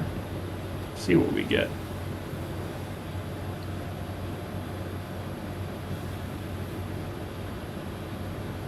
Again, if there's anyone new tuning in tonight, welcome to Kopernik's the Kopernik Observatory YouTube channel. We're an observatory located in Vestal, New York, and tonight we are checking out the Orion Nebula.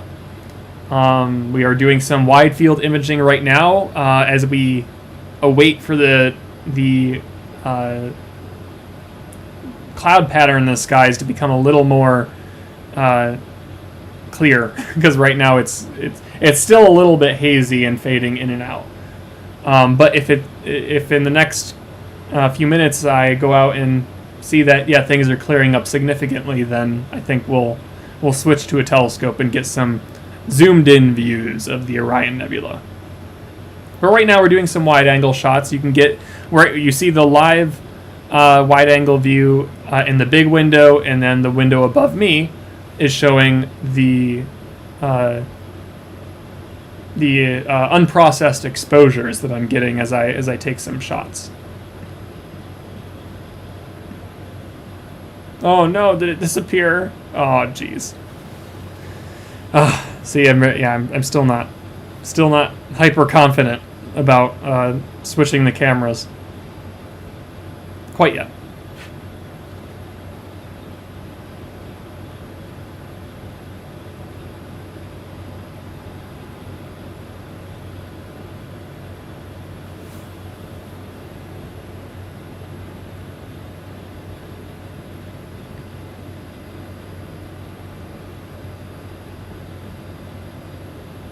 Hi Sheila, welcome to the stream. We're happy to have you. We're just doing some observing of the constellation Orion, as well as the Orion Nebula. Our skies are a little bit patchy, to say the least, right now. Originally the forecast was for crystal clear skies almost, but that is not the case at the moment. So we're doing our best here to fight the clouds and get some shots of the nebula. If it does turn out that the skies clear up significantly, we are going to transition to the refractor telescope we have at the observatory, the 6-inch refractor.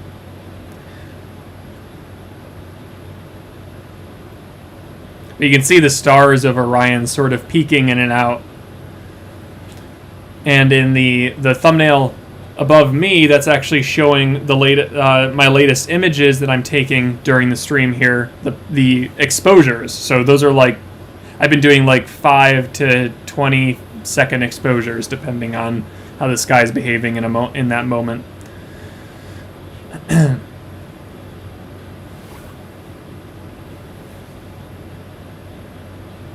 And you're from LA. Very, very good. We're happy to be reaching the West Coast tonight. And thank you.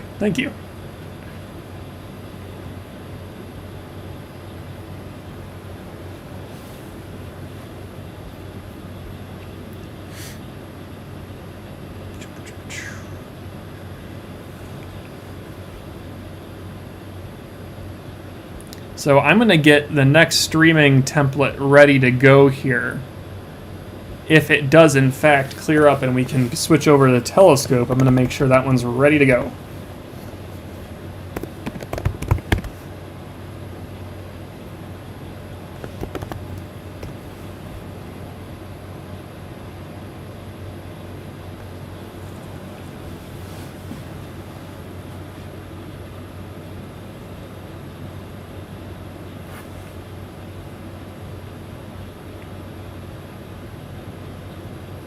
And again, I still haven't finished my spiel here, but if anyone is new to the channel and is enjoying the content, or at the very least, the idea of the content when we have clear skies, hit the subscribe button. It's a great way to support us and keep you updated about the latest news in objects in astronomy and in the sky. Feel free to ask questions throughout the show here. I am all ears. That's what I'm here for, is to be a friendly face, to observe the sky, and share some of my knowledge and hear from your knowledge too about the sky. So, the subscribe button will keep you updated on the latest info, and I am happy to announce too that we are having, at the very least, from here on out, we're going to have a video every week, at least into February, perhaps beyond that. I'm going to try and keep that regular as best as we can, and it won't just be me. We're going to have other presenters as well. Next week is a program on the Arecibo the Arecibo radio telescope that unfortunately recently deconstructed spontaneously. So it's no longer in service. That's the huge radio telescope in Puerto Rico. And we're going to have a presenter here to talk about its mission and now its demise. That's next week. And then the week after, I'm going to be holding a program on January 22nd talking about smartphone astrophotography. So if you have a smartphone, probably one of the more modern ones within the past couple of years, I can help inform you on how to take pictures. That's actually how I started astrophotography, is with a smartphone. And they're incredibly useful cameras now. All around, of course. I mean, it's our go-to camera day to day, right? But as astrophotography cameras, they're becoming better and better.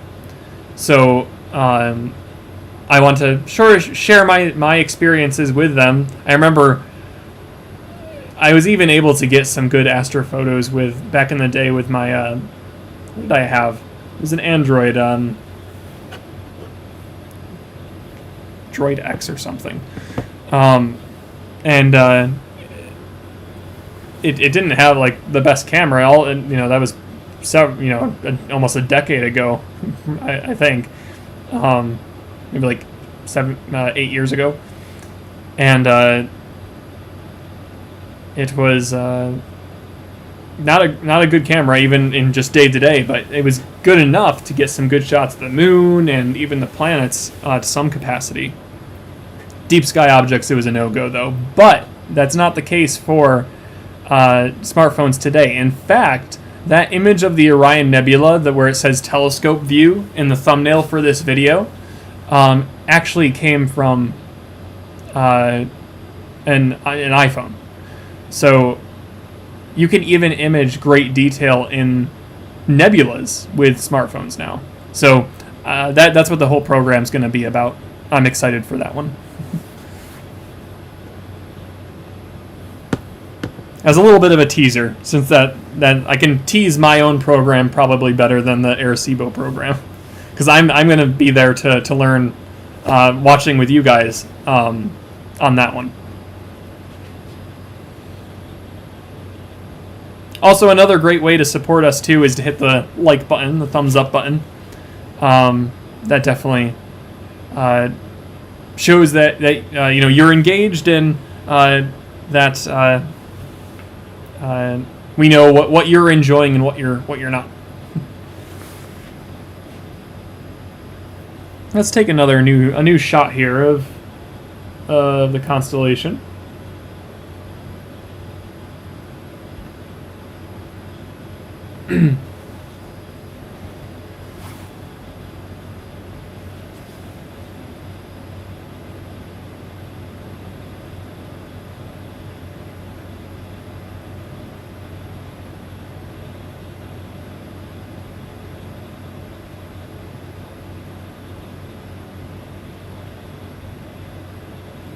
Oh, Joe's saying that he's seeing some big holes in the clouds nearby, near where we're located here at Kopernik. And he's sending them our way, so good news.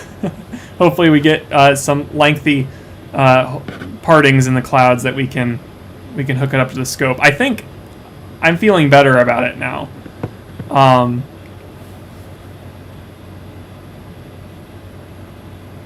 So let me quickly finish up this template here, so we'll be able to transition to it when we get into the 6-inch.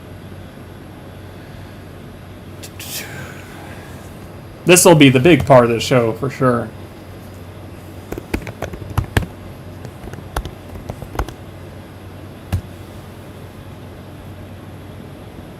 And the reason I'm not choosing the 14-inch telescope for Orion is because it's such a massive object in the sky that switching over to the 14, it might be useful for getting a good look at those stars at the center of the funnel of Orion, but other than that, if we want to get a nice full view of this object, we have to use something that gives us a more wide angle, something more zoomed in than what we're getting with just the lens on the camera itself, but something wider than what the 14-inch could provide. So let's see, 6-inch, that one. All right.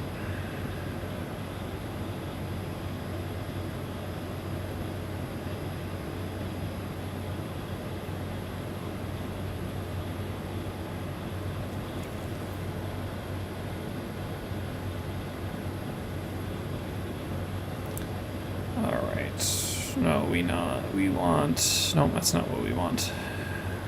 We want a video.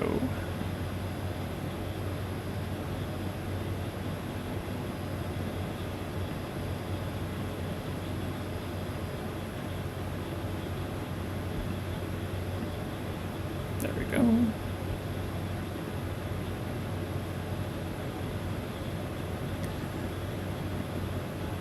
What I'll do as I transition to the 6-inch is I'll turn the ambient music up in our video here, and I'll just let you enjoy the sky a bit, and the twinkling stars there, and Orion, the Orion Nebula, and I'll come back once because I have to set up some places for my computers to go. And then eventually I'll have to cut off the camera feed outside, because I got to use the same camera that we're using here on that. So I'll inform you of that as I go through the motions, but that's my plan.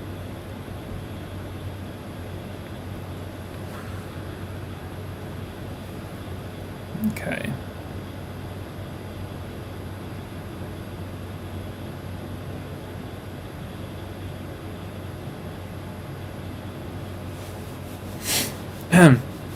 Oh, that's right. I need to add 2 of these, I think.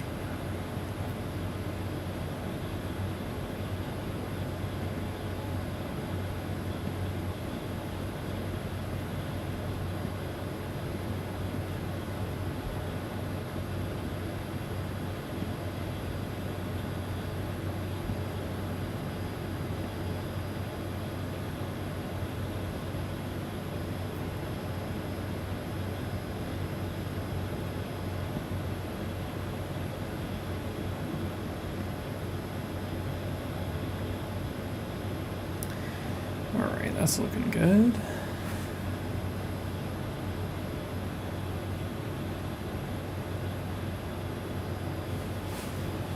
Oh, that sounds promising. Linda says completely clear in a wee go. It sounds like clear skies are coming our way finally.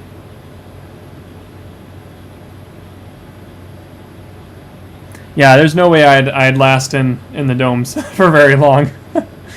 So we're gonna. I might.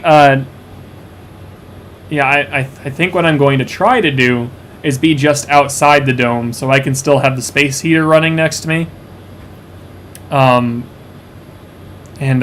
stay warm that way.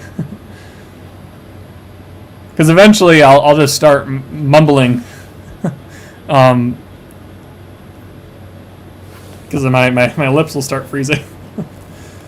Alright, so this one is going to be...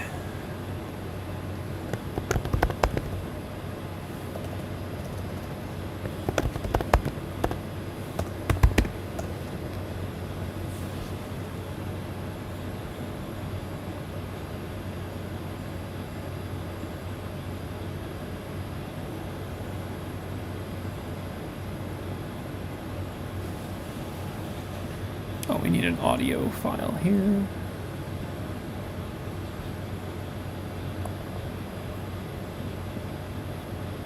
Very good.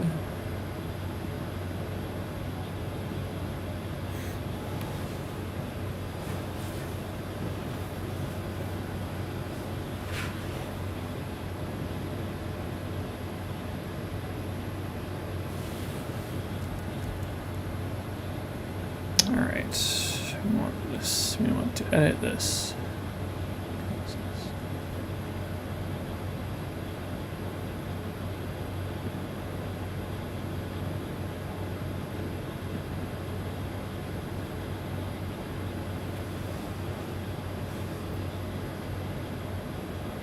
Yeah, I think that's what I'll do. Once I go into the dome, I can make that edit.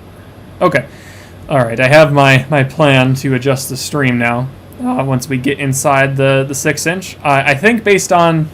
this, let me just say that this is awesome, the community we have going right now. Just being able to hear the conditions around the area and just gain that evidence live, so we can determine the practicality of observing a given object. I think that's awesome. So thank you to those that are nearby, but also it's great to hear from those that are in other areas, though, because I know we do have a good, decent portion of our audience is non-local to Kopernik, and it's great to hear what your skies are like too, and even how they're different from us. Like, you know, we've had people in completely different parts of the world. At different times of day, or even in different hemispheres, and I think that's what's really sort of unique, is the opportunity to observe the skies in different, because the skies are extremely different as you change in latitude. Like there are a lot of objects that we can't see in the southern hemisphere, and there's a lot of objects in the northern hemisphere the southern hemisphere can't see. So that's what's sort of neat too. So definitely let us know in the chat what where you are and what your sky's like. All right, so I'm going to mute my microphone, and I'll make an adjustment to the camera because I'll do some setup in the dome first. I'll make an adjustment to the camera there so you get a better shot of Orion, and I'll just turn the ambient music on a little bit louder, and you can just chill out if you want. I'll see you all in just a bit.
Let's see how we're doing here.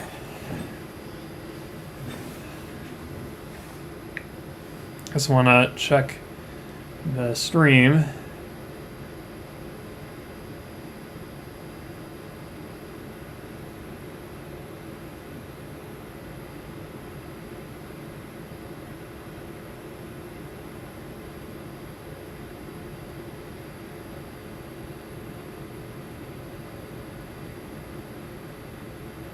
Just reading through the chat here. It's been a while since I've been out there for an extended period of time outside this room into the dome. It's chilly in there. But this is doable, I think. If only for a short period of time. We're currently working on getting some either figuring out a way to remote into the camera wirelessly, or we might just be able to use a longer cord, maybe one that can get back to this room, because this is a fine setup. If I can just remote into one of the telescopes from here, this works great. But wow, look at how our nose is so red. But we will see what we can do about that. Right now, I'm hoping to be just outside the door with a heater next to me, so I can still communicate with you. So let's plan on doing that. So when I go out, why don't we get a couple more shots? The skies look perfectly clear right now, so I'm pretty happy about that. Let's get a couple more shots wide angle, just because this will be the last time I'll do it for the night, most likely.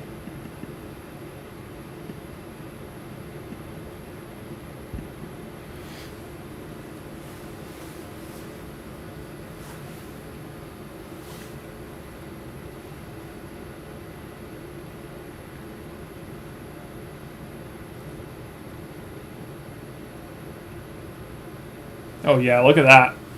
Sky conditions are way better right now.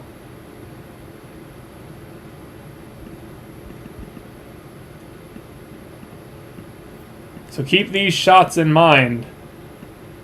Wow, that looks really nice. Right there. But keep these shots in mind. Because we're going to really zoom in now when we go to the 6-inch. Take 2 more shots. And then what I'm going to do is I'm going to have to disconnect this camera, so the feed will drop out. But we will... wow, these are great. All right, one more at a different exposure here.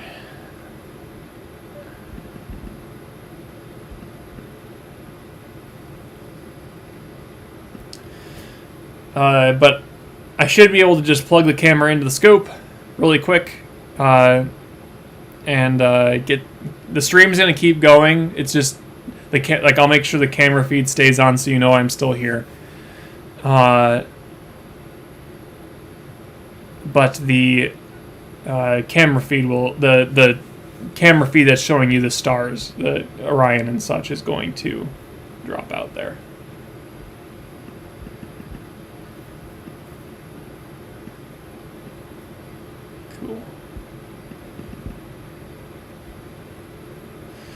All right. Okay. So let's go make the transition. And it's 11 o'clock. Cool. And I'll see you hopefully in no less than 10 minutes. I'll be organized again. All right.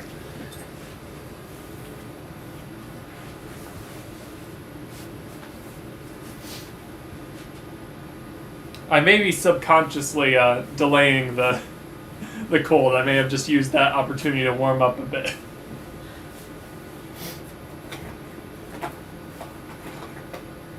Get my adapter ready.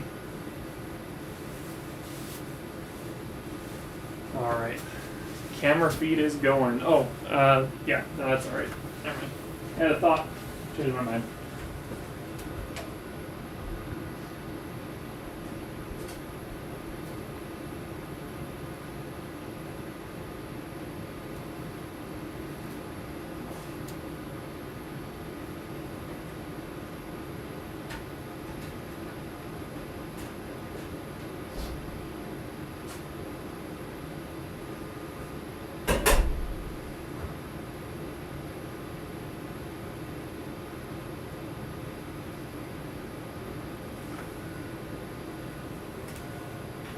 You know what? There might be a way I can leave everything connected.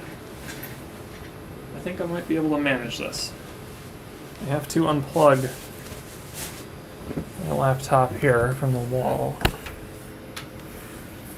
Bring it around. It'll be a bit of shaky cam here for a moment, but we might be able to manage this.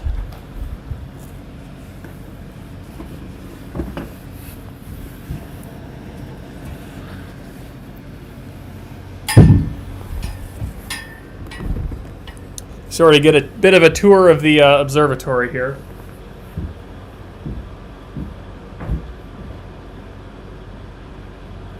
Wow, the tripod is so so cold. It's been out there for quite some time. All right, let's get the camera ready for.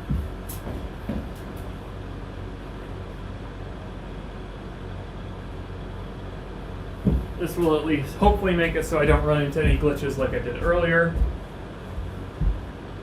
Ideally, I didn't want to disconnect the camera. Didn't have to. I think we'll be good now. So the observing camera has probably gone blurry at this point. And that is to be expected because I just put on the adapter instead of the lens.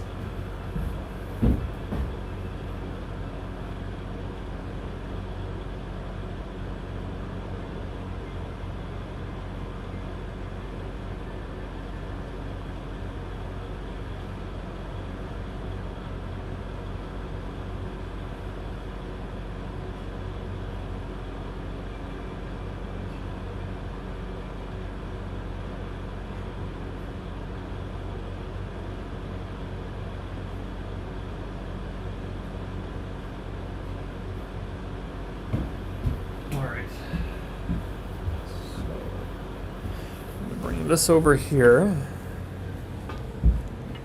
Make sure it's out of the way enough. I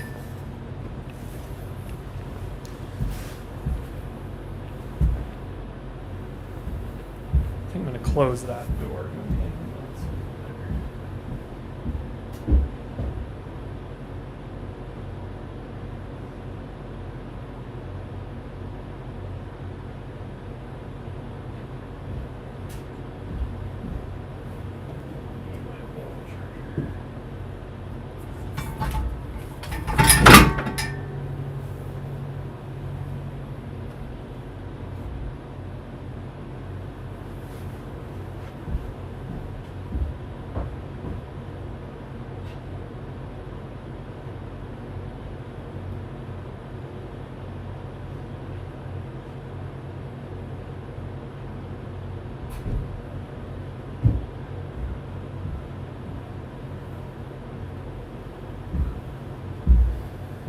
Okay.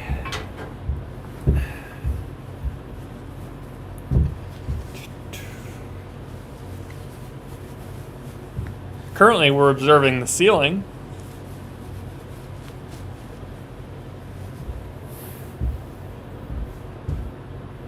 I'm going to rectify that here.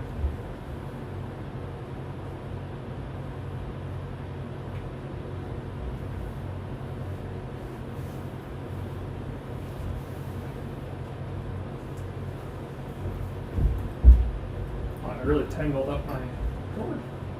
Brought things in. There we go. Okay. So I have my camera.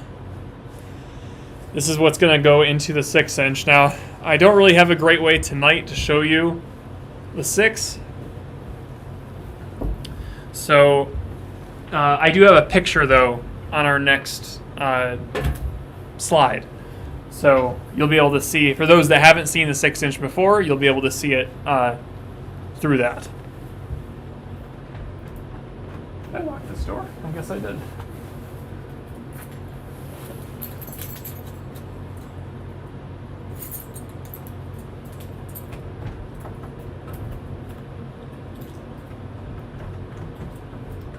What's going?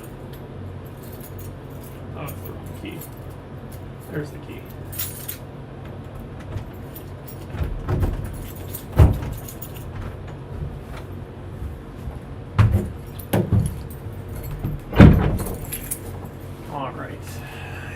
I think I might have just enough slack. I'm hoping I have enough. We're gonna find out. Here we go.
Nearly there, we just need to get a little bit closer.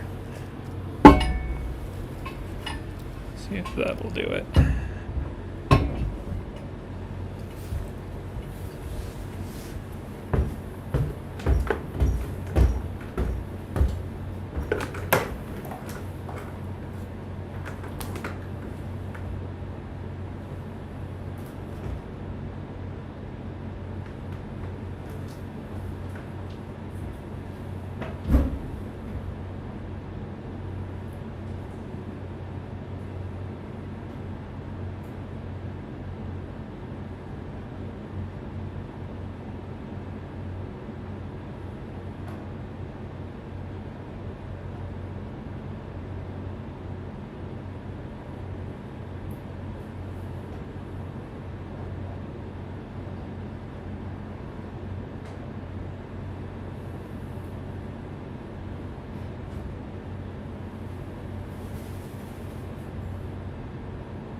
Okay.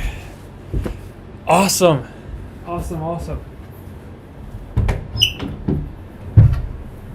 going to do my best to try and close the door up here so I can heat this room a little bit and also keep the telescope optics from... Let's see, can I plug that in there? Yeah. Alright, I'm going to switch to the other template in just a second. The other slide, so you can see what this telescope looks like if you've never seen it before, and things should make sense. I hope. Alright, there's that.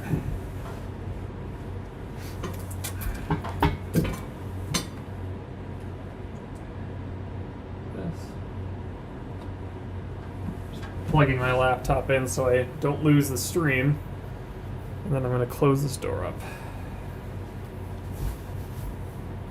That went pretty well, I would say, as transitions go here. I think that worked. Okay, close this up for the most part. Now, the one thing I have to watch is I don't have a ton of slack to work with here on the scope. So I'm gonna bring this as close as I can just to make sure everything works out well. Okay. So I'm a little bit silhouetted, but this might be the best I can get. I'm gonna warm my hand quick on the heater, because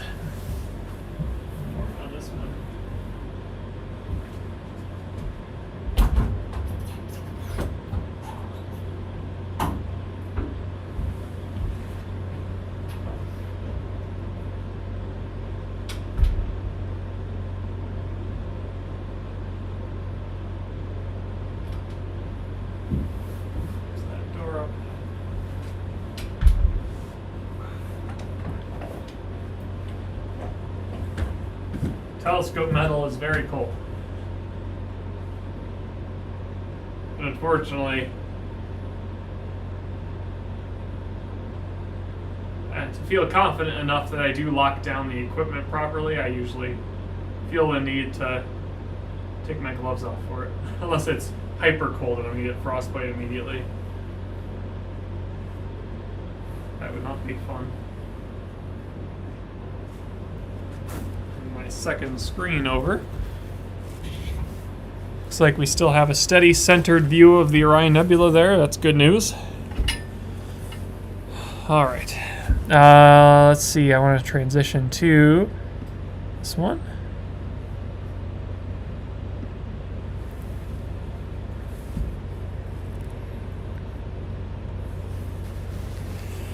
All right. So I'm going to check to make sure the stream is working on your end here, and I can also view the chat again finally.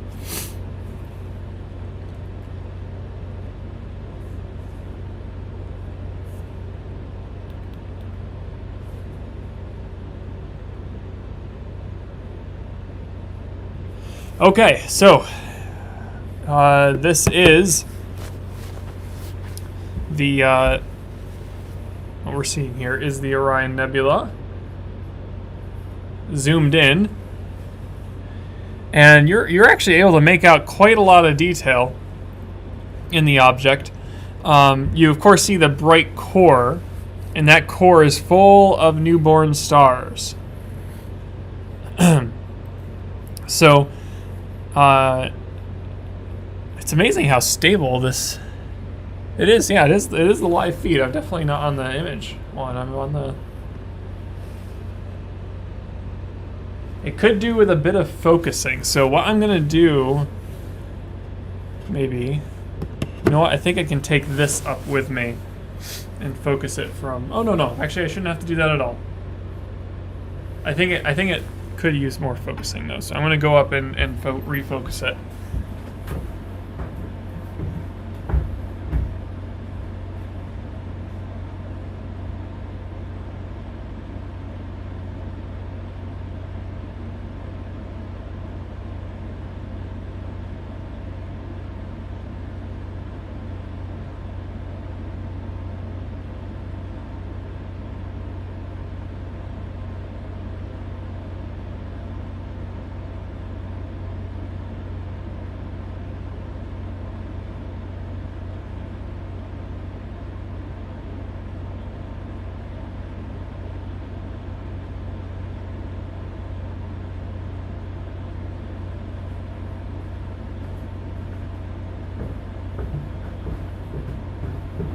There we go. That's looking significantly better. So, yeah, now you should be able to make out a little bit more, like before when we were out of focus, that core, where you see the glowy blue gas, and then the core of stars right in the center, that was more blown out. So you can actually tell that there were individual stars there. Now that if you look carefully, you'll be able to see that it's sort of a clump of stars. It's stars super close together. It's sort of a triangle.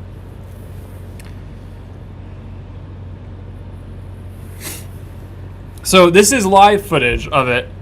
We're gonna be able to do something really cool with the processed, or not processed, but the exposure shots. We're going to be able to collect a lot more data, a lot more detail in this object, and it's going to really pop. I'm going to leave it on this slide just for a little bit, though, if there's anyone that hasn't seen our telescopes before. This is a good time to just share the telescope we're using, which is the 6-inch refractor. It's an astrophysics f12 refractor. It's not your everyday refractor telescope. The aperture is, so the size of the lens is 6 inches across, which at first doesn't sound terribly huge, but it's really the focal length of this telescope that's unique. And it ends up, the optics of this scope end up producing some really high quality views, and it's our best for wide angle objects like Orion. Like I said, with the 14-inch, when I've tried to image it before on the 14, it's just a bit too zoomed in, which might be what you're going for if you really want to get a close look at those stars. But tonight we sort of want to get an overall look of the Orion Nebula, and we'll even be able to get some of the zoomed in effect. If I switch over to the Barlow lens, we'll be able to zoom in on that center a little bit better. All right. Well, the room should start heating up soon, I hope. I've closed off the room. I'll warm my hand again. Still a bit chilly. Just so I can actually use my laptop.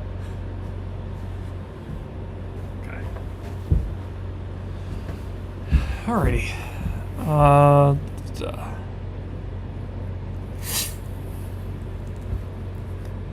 So let's see what we can do. I'm going to build out the last slide so we can do some imaging.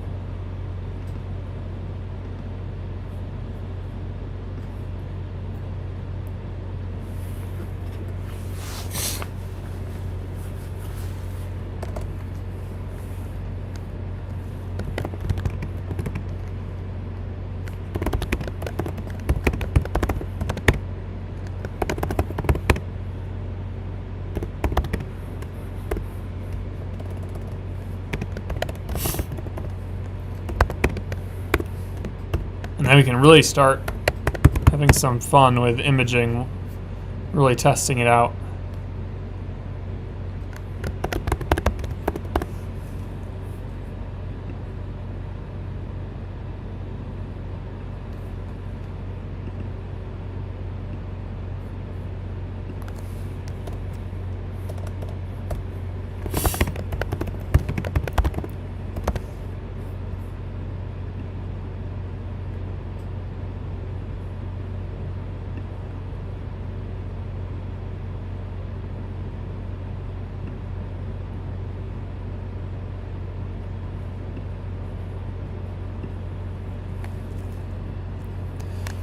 Still up too. Okay, cool. This looks like it's working. Maybe what I'll do too is do a switched up version of this.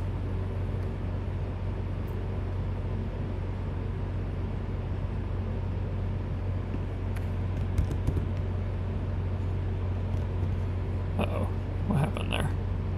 Oh, it just doubled up.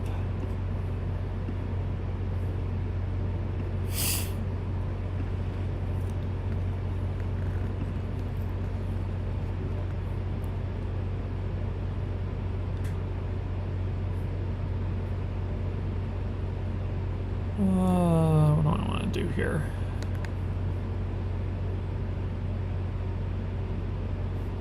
Wish it were as easy as just clicking a button and then it'd switch, but unfortunately it's not.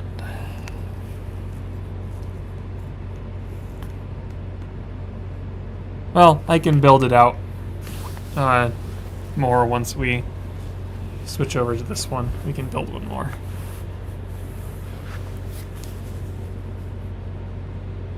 Okay. Let's switch over to a similar feed like we had before. So again, I'll mention one more time, that picture up in the upper right is the telescope we're using now. Before we were just using the camera itself and the lens it was equipped with. Now we're using a astrophysics 6-inch refractor. So let's switch over to the, we'll switch out that window with the window we had before showing the unprocessed exposures that we get after taking an image. Switch to that. And there it is. So we have the same window. What I'm going to do eventually is I'll switch the live view with the exposures that we get from the images that we get after taking pictures. And the reason I'll do that is because, as you'll see, they'll be a little bit more significant than the live view we're getting here. So yeah, David, this is the it's actually it is actually the same camera I was using outside. It's just I've put an adapter on it to fit into the 6-inch, and I've removed its lens. So the ZWO on this one would probably, I'm not sure what it would. It might be useful for trying to image the trapezium, but beyond that, it's probably going to be, it would be too cropped to see much of the nebula. Also, I've never really tried taking high exposures. The ZWO I've only ever tried doing short exposure shots for the planets. But it might be worth a try someday. Okay, so let's take some shots of this. Looks like we're still roughly centered, so I'm going to roll with that. And we're going to bring down the ISO. We don't need it to be nearly as high this time. So I'm going to bring it down to 4000 ISO. And we're going to do a shutter speed of, let's start small. We'll do a shutter speed of 6 seconds. 5 seconds. Let's see what we get out of that. Here we go. 5 seconds of collecting light from this object, and we get that, which almost seems less impressive than the shot we were getting, which is funny. I find that I'm surprised by that. But if we zoom in, you'll see there's quite a bit of detail in here. I love almost like the swirly detail you get, and you can see if we look into the center there. You'll see there's 4 stars, at least 4 stars, making up the trapezium in the center of Orion. But these are the newborn stars that are forming within this system. It's a stellar factory. All right, let's keep pushing it, right? We gotta keep going.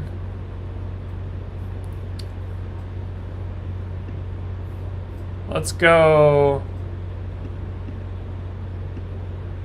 10 seconds. 10-second exposure now. And once I get to the setting that I like, I'm going to take a bunch of the same exposure shot. And, oh yeah, we're getting some detail now. We're starting to get some more of the cloud detail of the object. So we have some of the stellar luminance in the center.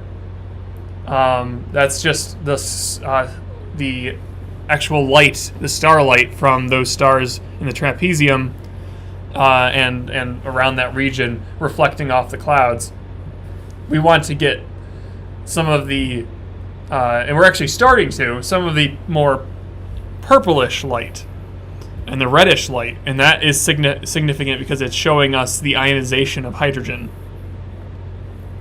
So we're actually seeing glow, significant glow from the nebula itself, rather than just starlight reflection. Alright, so let's keep going. That was a 10-second. We have quite a bit of play here, I think. Assuming the 6-inch is tracking okay tonight, we should be able to push it quite a bit. So let's keep going. We'll go to a 15-second.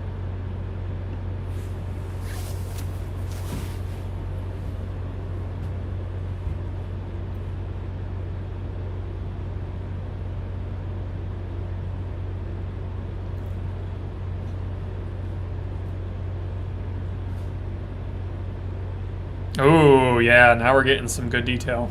I heard a noise in here. Let me just make sure that nothing slipped. I'll be right back.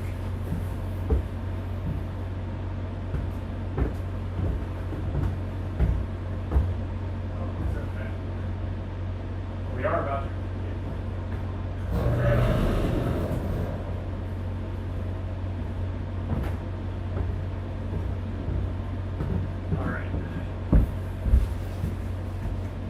Gave me a good opportunity to switch the dome there.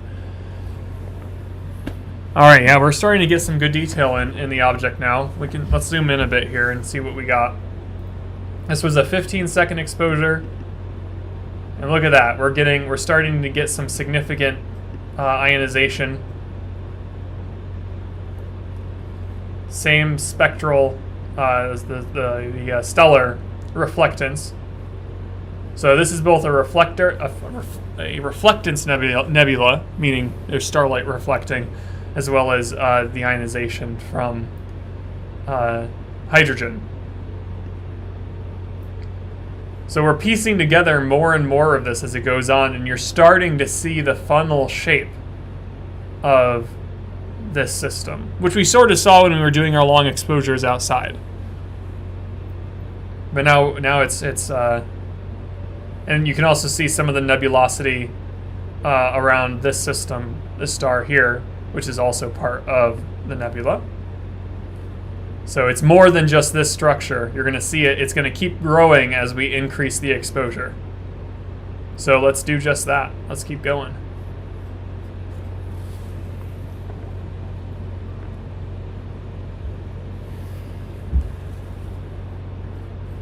Let's go. And I haven't even bumped up the ISO yet. I could do that eventually as well. So we're on 20 seconds, still at 4000 ISO.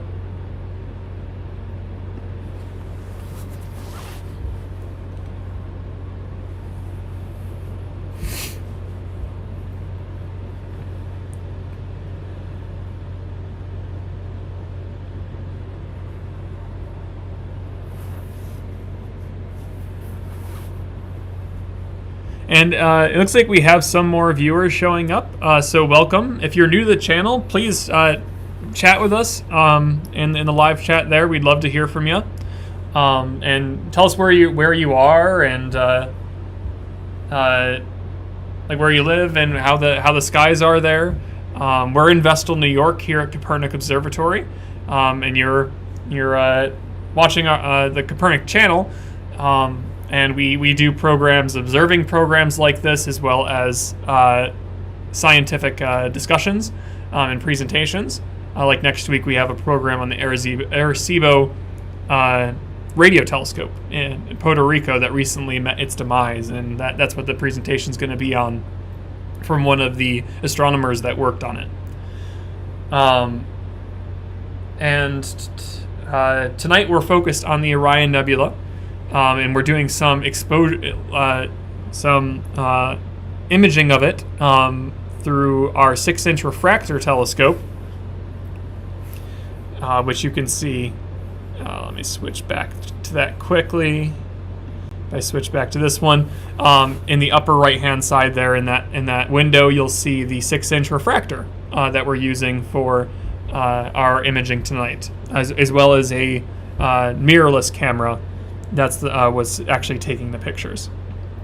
So we have a live feed coming off from that camera, a live view of the object. So this is something like what you'd see with your eye. It's a little bit over exaggerated in that sense. Your eye would be able to see a little bit less detail, and it would look a little bit more ghostly, whereas here we're actually seeing some more of the object.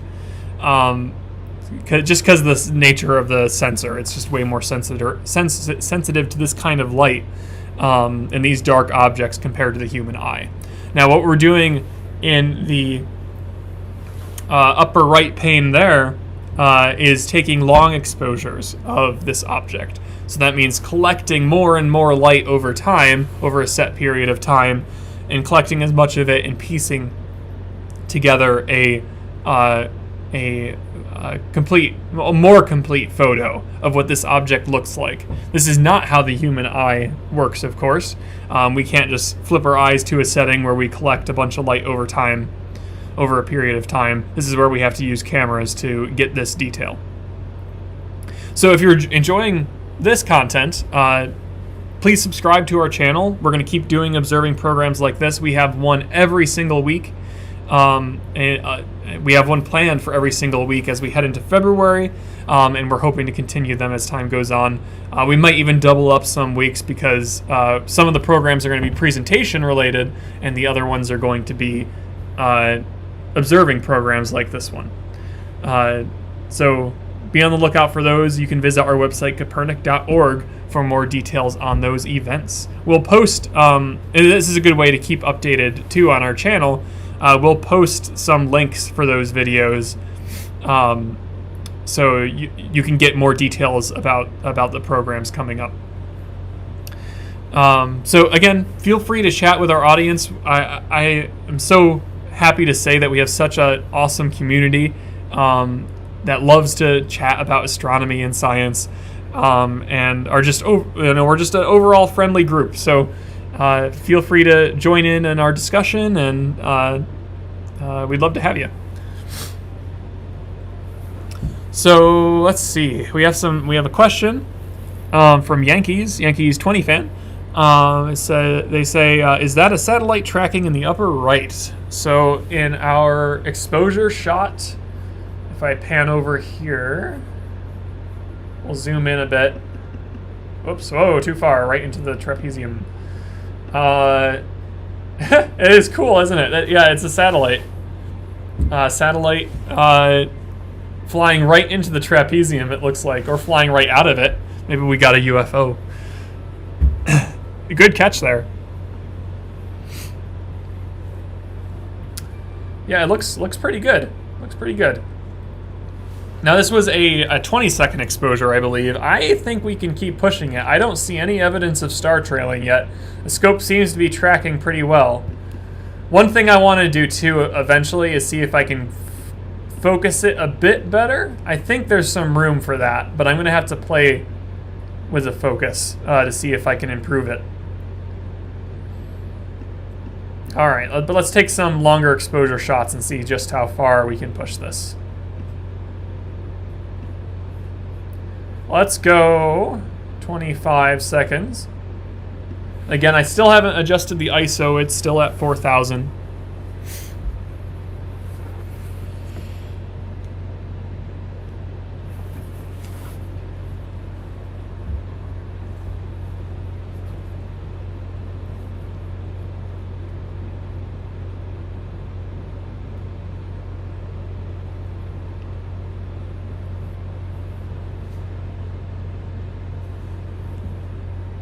Ooh, look at that. We're really starting to piece things together now. Look at all this detail.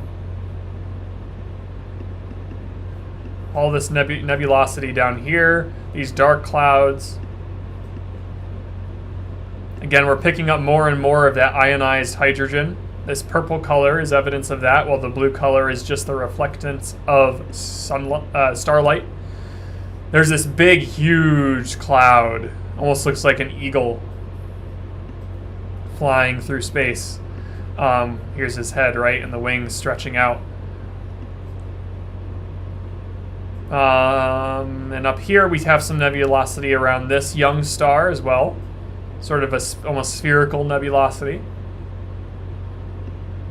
That's what's sort of cool about these nebulas, is you really do get a sense of 3D space with them. It's sort of a rare thing to see that. That sense of 3D, because a lot of objects in space just look like 2D images. But this one, you actually, while you're not actually perceiving depth, because you don't have, there's no way you could perceive that depth unless you you effectively took a picture of this object on one side of the Earth's rotation, then did the same thing on the other. And even then, I don't think I don't know if that's effective for this object. So it's not true depth, but it is.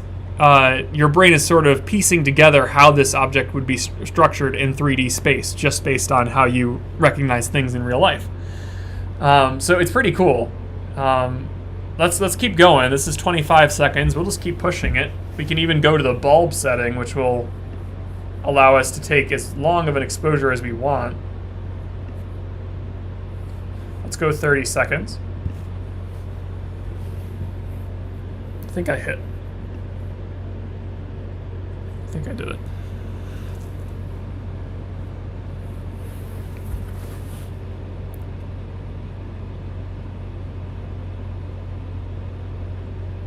Hey, Aaron. Yeah, good to have you joining us. And yeah, I might still be here. If not, it'll be recorded and you can watch it later on.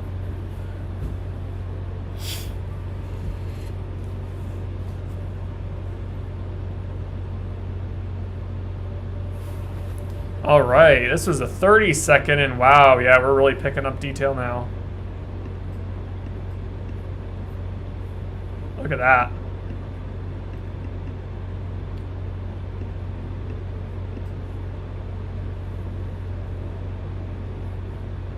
We're picking up enough detail now where we're seeing these small patches of clouds in the nebula. And we're really picking up that purple detail as well. Very nice. Very nice. All right, let's try. Why don't we just go all out and try a whole minute? I'm going to time it.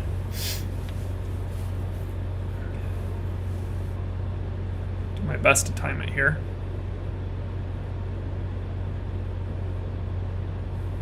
Do a 1 minute timer, click.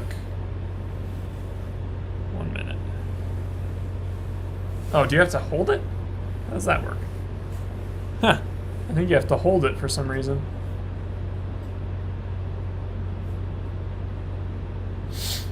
I don't want to hold it, that sounds awful.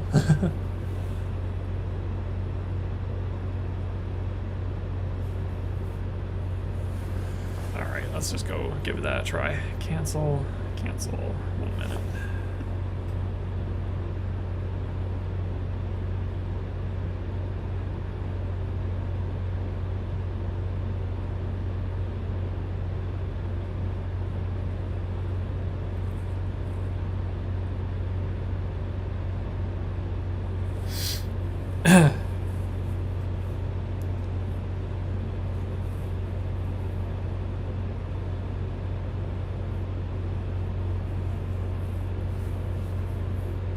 $30 seconds.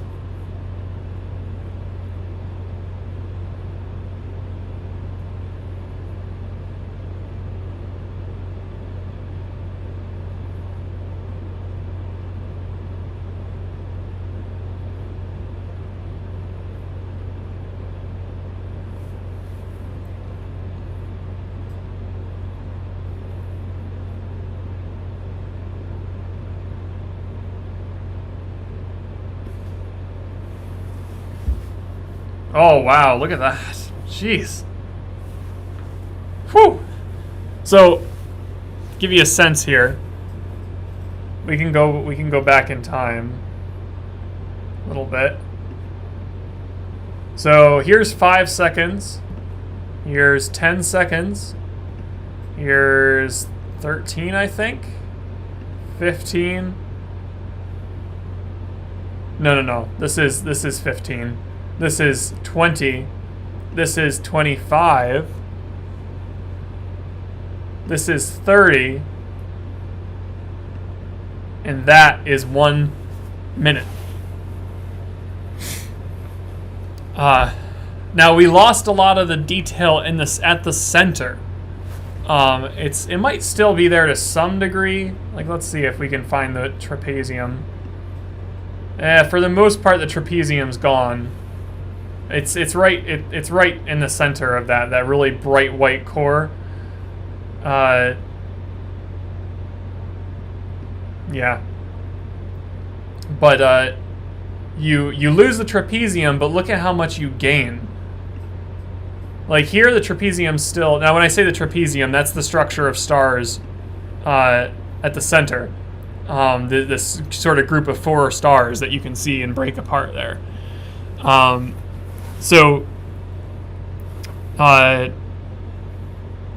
That's the structure we were looking for. So, but you see how much detail is in the center. There is quite a bit, but you're not getting as much around it.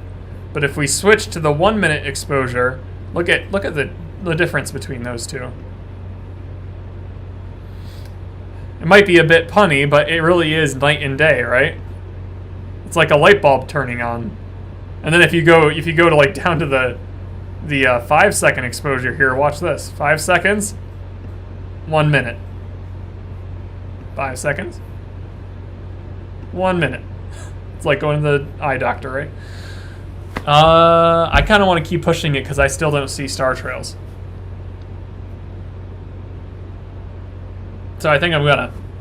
Wow, look at that crisp detail in those clouds. That's extraordinary. Like these could be clouds you're watching on a nice sunny day, just watching nice fluffy clouds. Look at that. The detail in... There's a name for this. I can't remember what it is. But I sort of... To me, this looks like, even though it's not the Eagle Nebula, it looks like some kind of bird stretching across space. Look at how much hydrogen ionization we're picking up. That's the purple. The purple color is the hydrogen. This light shining off the clouds here is starlight, but the purple is actual glow from the clouds themselves, the hydrogen themselves.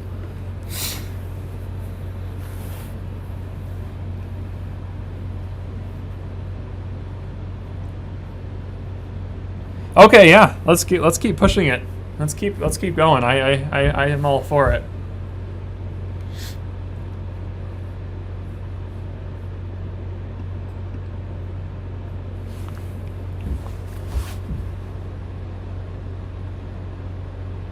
Let's go. I wish there was a way that I didn't have to hold this button down.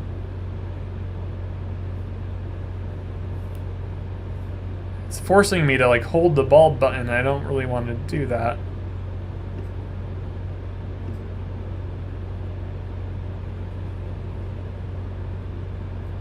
All right, I'm gonna go recenter it to start here. Before we get going with the more food.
Okay.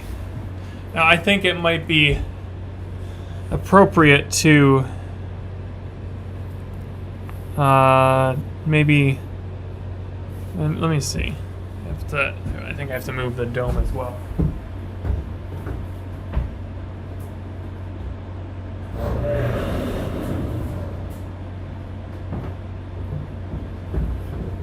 Myself some more time there. Okay.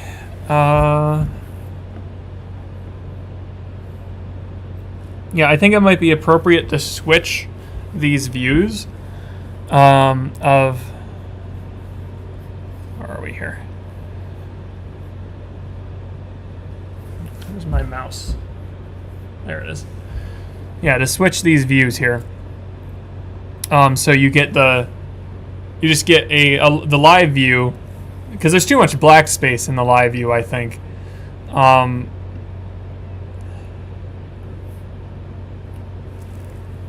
And then on the larger view, you get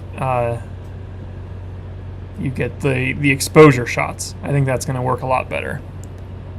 Oops. Well, let's do that.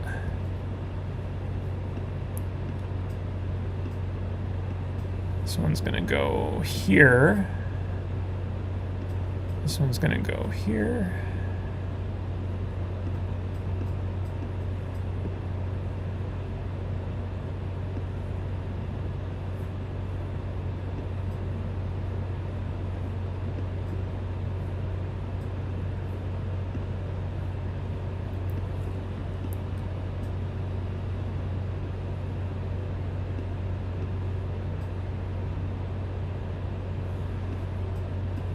We'll get back to taking some shots in just a moment. Just trying to align this so it makes sense. I'm having an issue with my the aspect ratios again. Oops. No, I think I can crop this though, can't I? I think that might be a possibility. Transform.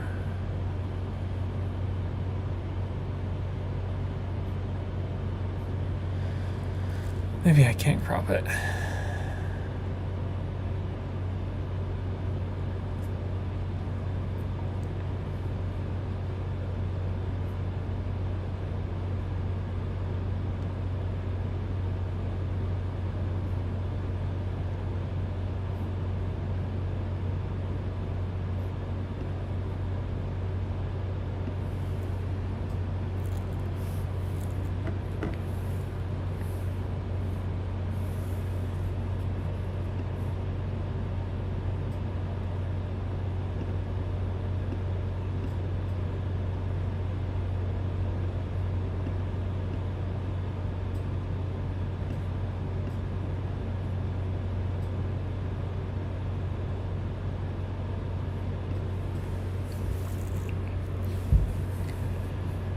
Alright, that looks like it's going to have to do there.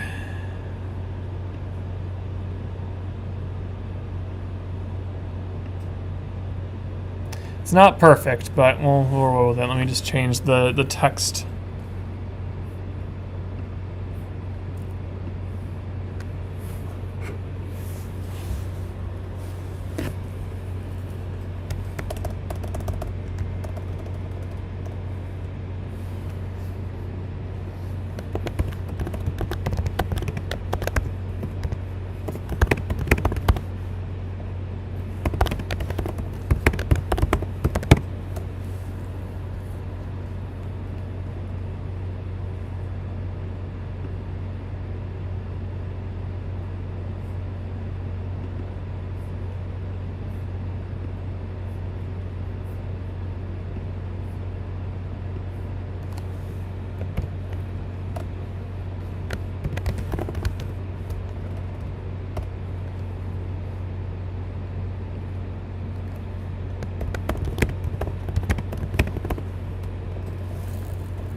Okay, here we go.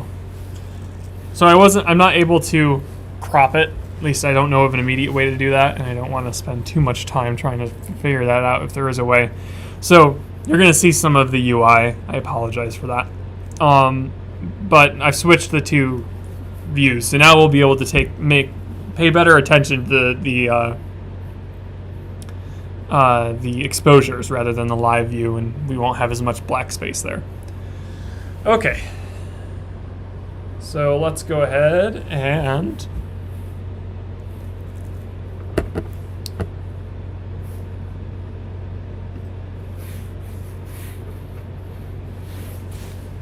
I just think I'm holding something down. There we go.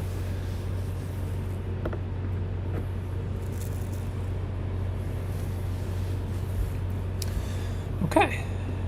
Let's get out of studio mode. I just want to see this here. And let's take a longer exposure. Why don't we try a couple minutes this time?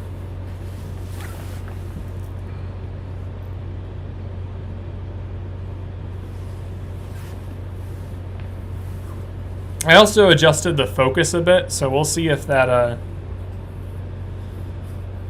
will help us out at all.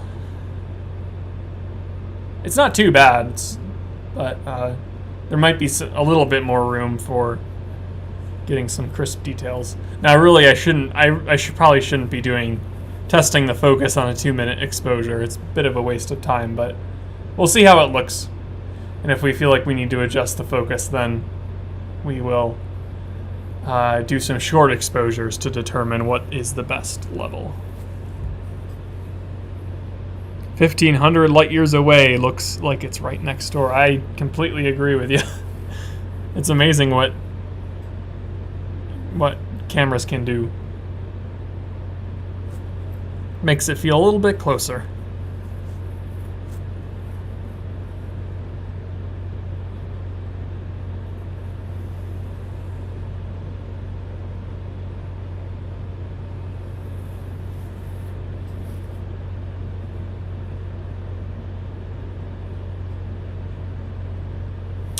Oh, well, thanks for tuning in again. Yeah, we're happy to have you.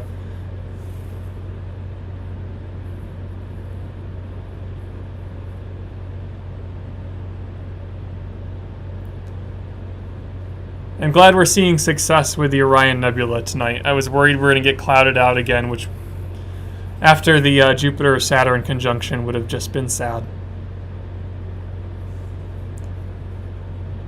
I am sad I missed that, but maybe I'll try again in 60 years. At least there's that opportunity again in 60 years. I mean, the last one was, I already forgot, 400 years ago? Ah, look at there we got some star trailing. At 2 minutes, we got some star trailing. So there must be a little bit of a issue on the mount there, but I mean, 1 minute is not bad at all. I'm not mad at that. I'll take 1 minute tonight. So that's 2 minutes though. And we can get a little bit of a sense of the kind of detail it collected over that extra minute.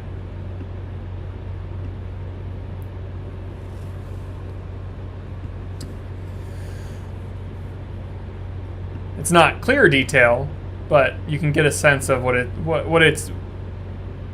might add if you had more stability there.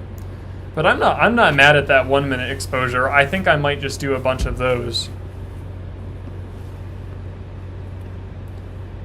But before we do that, let's take another short exposure. I want to take a 20. Let's see. This was a 30 second, I think. 30 second here. 1 minute there. Yeah. Yeah. Let's take another 30 second. I just want to compare the stars to see if that focus did anything significant, if we made it worse, made it better. It's hard to do that with the blurry one, so.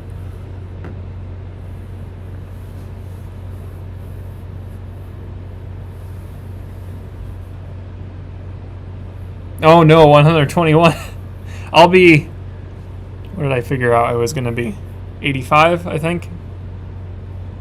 85. We'll see.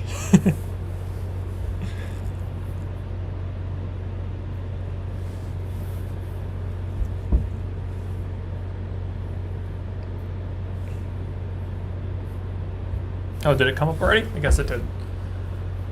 Alright, so that's 30 seconds. Did we make any headway?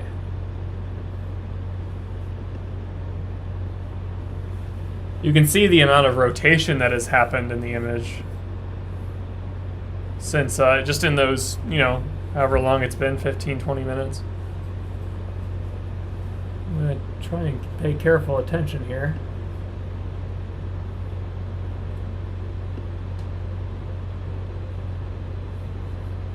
Yeah, I would say we noticeably improved our focus. Yeah. Yeah, the stars are definitely more in focus now. This is where it's really, it's really the eye doctor, right?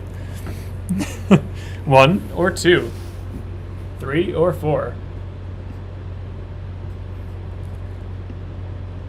Yeah, I'm sure you can tell too that you are getting way more pinpointed stars. That's night and day. All right, let's do a 1 minute on that. At that level and see what we get. I'm much happier with the focus on this now. Time it again here.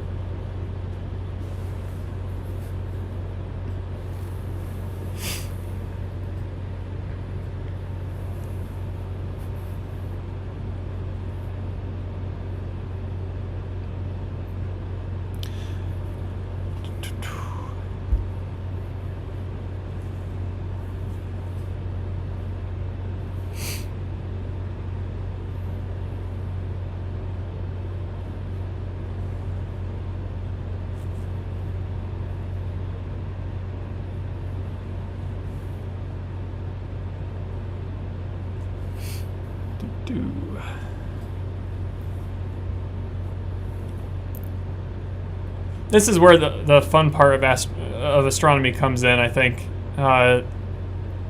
It's almost like, I don't know, unwrapping a gift or something. You know roughly what to expect, but like it's the anticipation of it. I don't know. It's exciting to see what you end up with.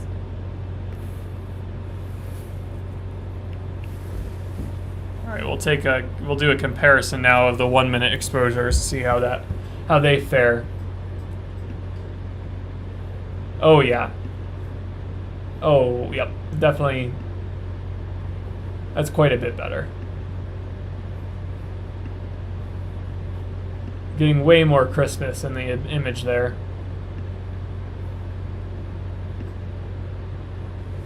Yep, I'm happy with that. I think we're going to do a bunch of exposures at 1 minute at this focus.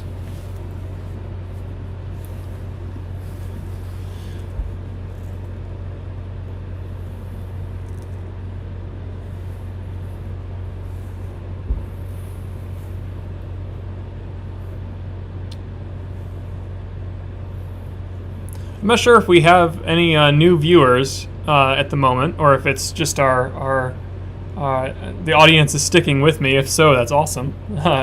But if there is any new viewers, feel free to talk in the chat with our community, and we'd love to hear where you are and what your skies are like.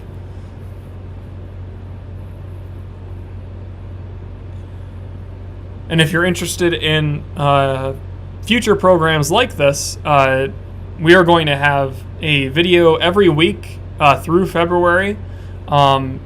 If not 2 videos every week, if we have clear skies every week. So feel free to subscribe to the channel. It's a great way to support us and stay involved with the latest astronomy news and science news. We are an observatory and science center located in Vestal, New York.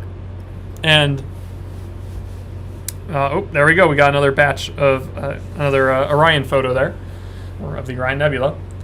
But yeah, we're an observatory and science center located in Vestal, New York, and 8 months ago we started doing live streams, and we're continuing to improve them and building up a really nice community of friendly individuals where we can just talk and chat about space. Do another minute. Right now, what I'm doing is taking minute-long exposures of the Orion Nebula. Eventually, I will take these images and stack them. It's a form of image processing that's designed to reduce noise in the image and effectively bring out the best details that you've collected at any one time in the image. Because the atmosphere, as we look through it, isn't perfectly stable. So you can average out those instabilities and that noise by image stacking. So that's the goal for taking multiple shots. Not only am I taking minute-long exposures, which leaves the sensor exposed for a whole minute to collect all the light coming from this dimmer object, but I'm also going to stack them, however many frames I can get today.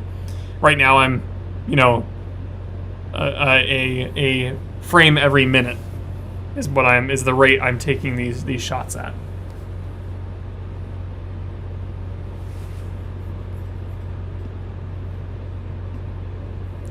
It's interesting, there was a little bit of wobble in that one.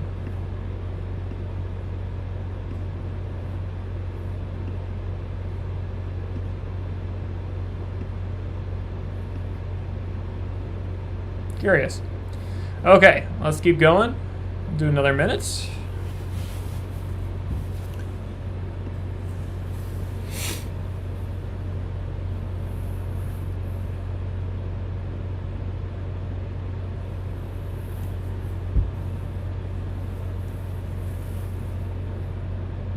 Oh yeah, I can see a fish's mouth. Yeah, sure. It really is like ink blots, these nebulas.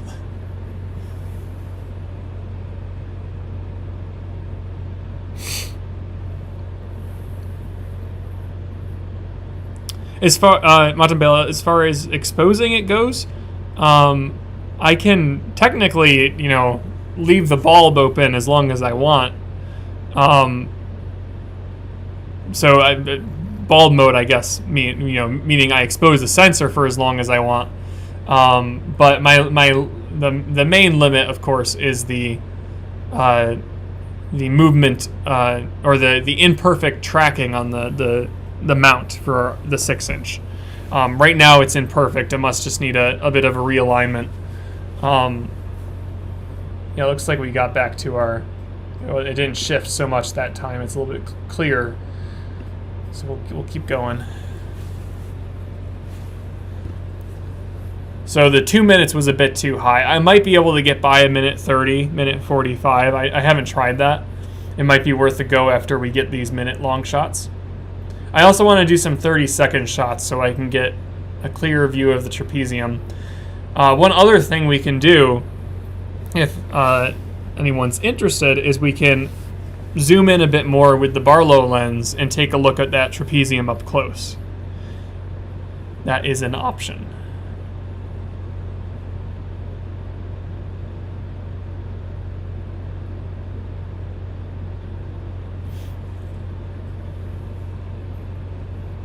All right, cool. We will do the Barlow zoom then.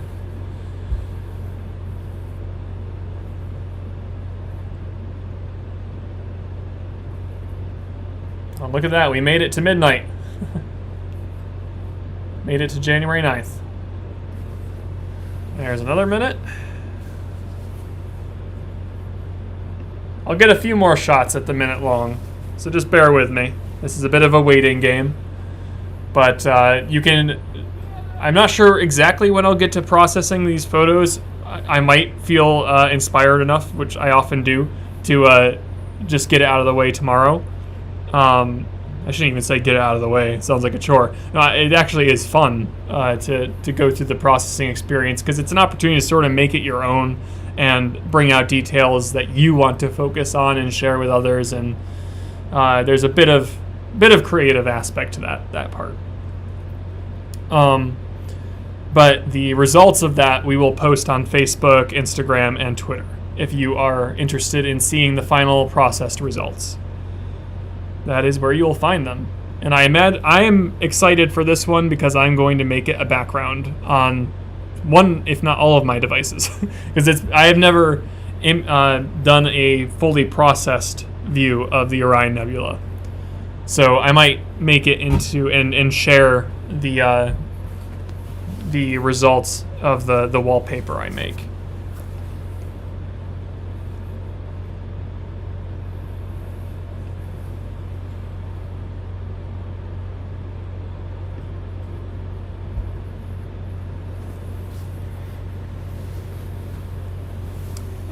Let's do another minute.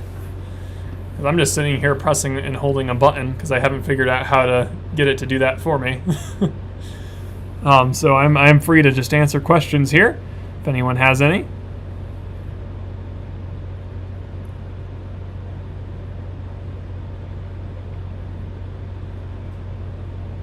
OCD can be a good thing. Yes, I agree. It can be. Dave asks, what software do you use for processing?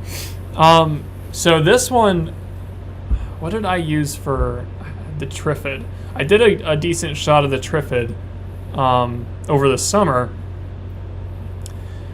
And that was really my last deep sky shot. We were so focused on the planets for quite some time there. And I probably have mentioned in the past that like I am very much just starting into processed astrophotography. So I think, stop that, there's another one done.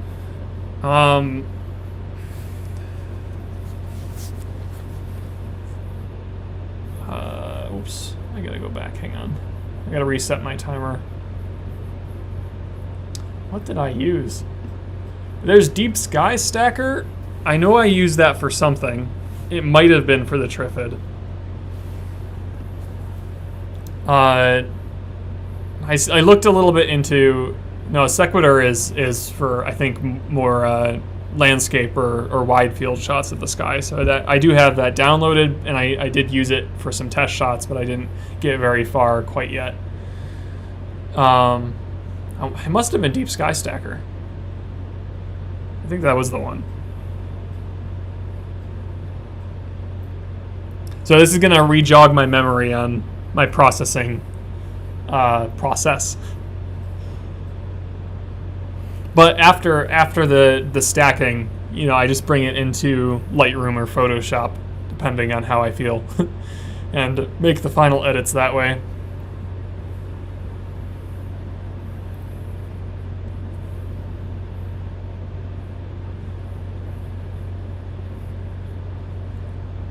I can't say it's getting super warm in here with the space heaters, but at least I'm not freezing. I appreciate that aspect.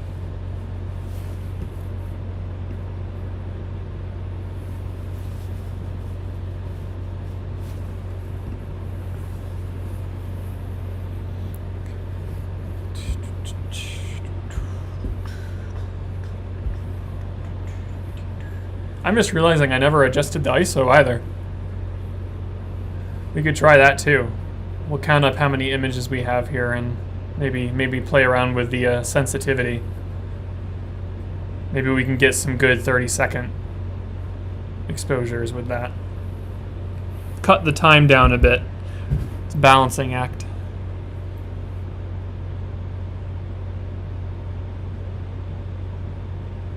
I think the extreme cold is making it, so I'm not sure if my Mac is, my laptop is really, if the fan noise is going at all, but I think that is a benefit to working in the cold here. Because in the summertime, ooh, it was getting hot.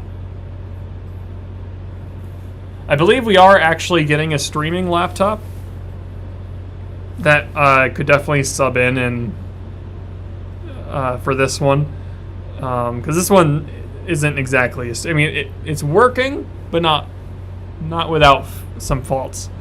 So let's see how many images we have here. 1, 2, 3, 4, 5, 6, 7, 8, 9. Oh, that's gonna bother me. Speaking of OCD, we're gonna go to 10 at least.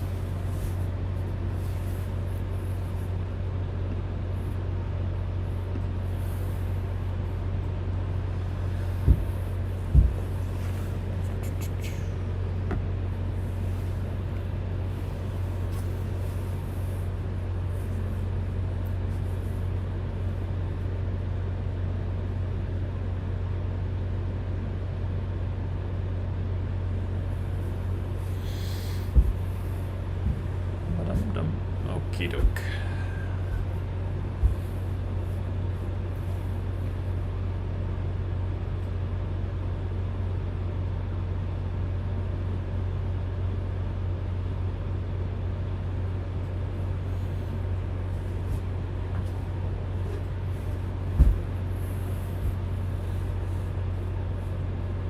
I also might be able to leave it on interval shooting, which I might do, but we'll do some more test shots because I might go warm up inside where I'll definitely be able to warm up.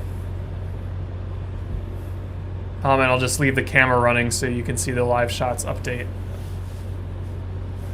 All right, that's 10. That should be good for a first go at stacking. But let's go do some. Well, let's do a test shot at 30 seconds and we'll bump up the ISO.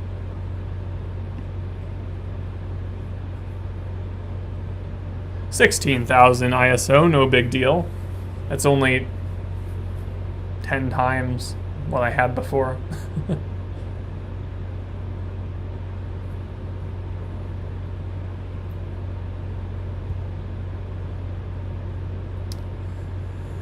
Okay, 30 seconds, 16,000.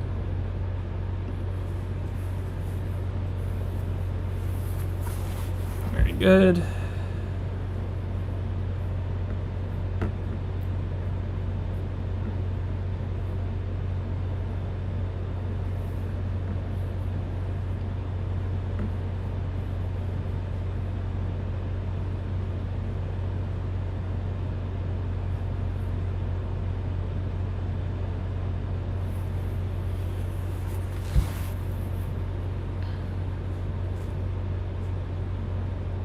Oh, hey, that's not bad. That's a 30-second.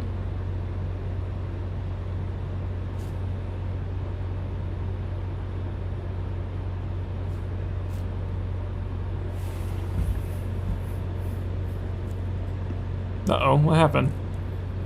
I think the feed's still here, right?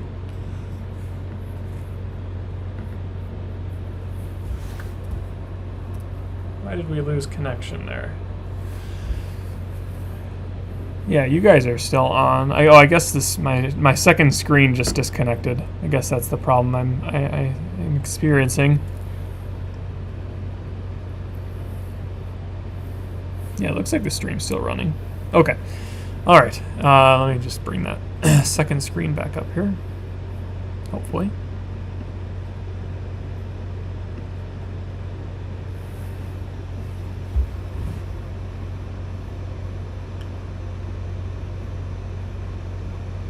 There we go. I don't know what happened there. Weird. Hopefully that didn't affect the layout. No, it doesn't look like it did. Okay. Well, that is a 30-second exposure now, which is pretty awesome. Like this was yeah. So here we have this is 1 minute at that 16,000 ISO, and or no, sorry, 1 minute at 4,000 ISO, and this is 30 seconds at 16,000 ISO. And remember, our 30-second one before looked like that. So the increase in sensitivity drastically improved the image there. So now I'm kind of interested in doing a 1 minute with that level of ISO. Excuse me. And just to see what we get. Bit of experimentation here tonight. And then I might run it on an interval mode for a bit.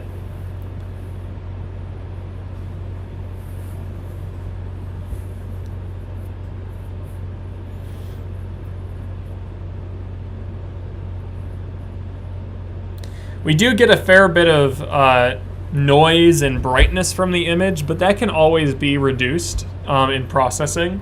So I'm not too concerned about that. Like, it's a little bit blown out, but you see how much more detail we got from it. I expect this image to be maybe too blown out at 1 minute. We'll see what happens.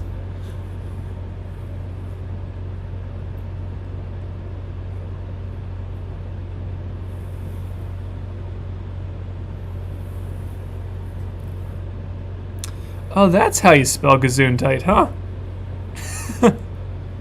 I don't think I knew that.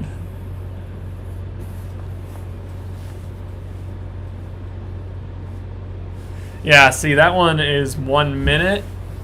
There is a lot of detail we're capturing there, but the core is just so blown out. Like up here, we're capturing a lot of information we did not have before.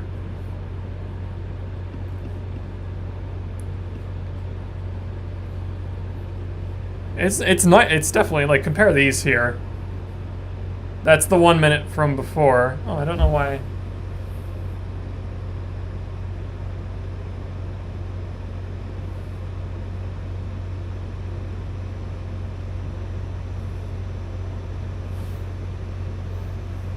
Not sure why this keeps disconnecting. Anyways, that's the one we had before at 1 minute. There's the 30-second at 16,000, and here's the 1 minute at 16,000. And you know, maybe it's not so bad. I don't know. What do you guys think about the, Yeah, I think you're right. We're losing the core, but we're gaining a lot of information around it.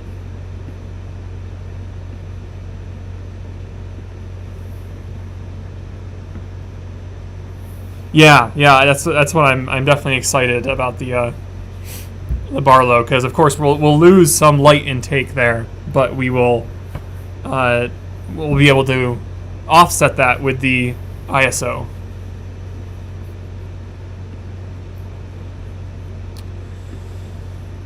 Let's just get a little bit extreme here and do a 30-second shot at 25,000.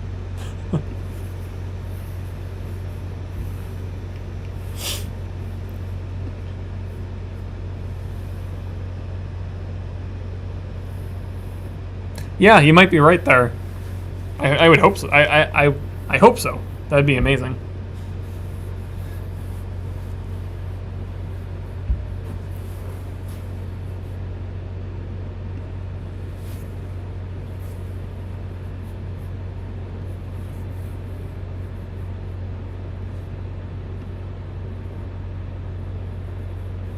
Okay, so here, wow, jeez. Is this really a 30-second?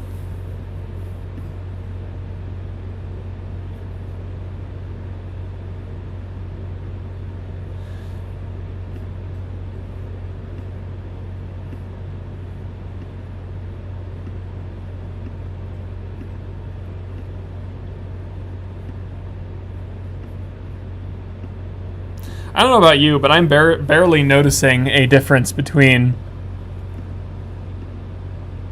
I think I like the 30-second at 25,000 ISO better. It's maybe a little bit noisier in here. Yeah, there's definitely some more noise in there.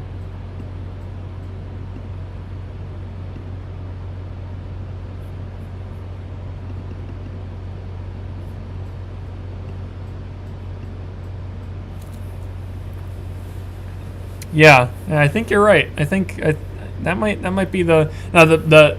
I think I'm noticing a bit of a problem here where we're picking up some spots on either the sensor or the scope as it blows out the black space surrounding the nebula. But again, that could be that's something that can be touched up easily because it's not affecting any stars. It's just in black space. Okay, well maybe I will. What did the 30-second look like? Yeah, let me recenter, and I'm going to run it on the. As long as I can get it to work, I'm going to run it on the interval shooting. And then I might go warm up for a bit.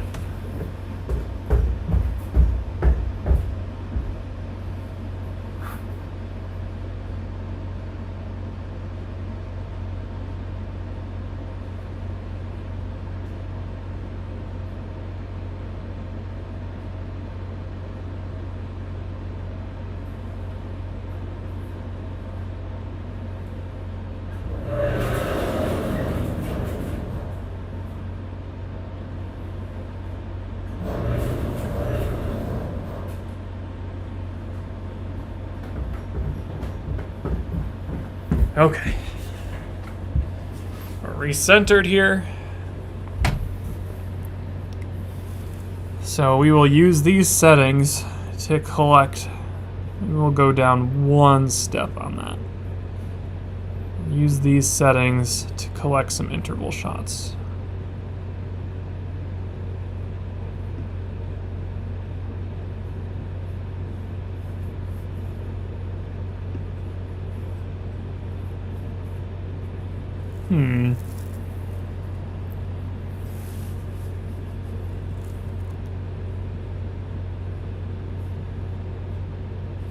Oh, I have to turn that. I have to turn that back on.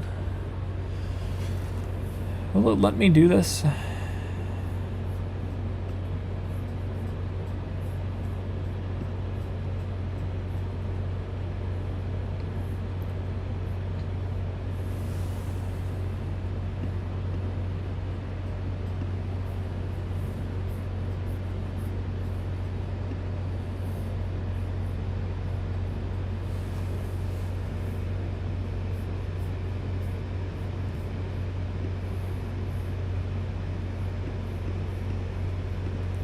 Bear with me a sec.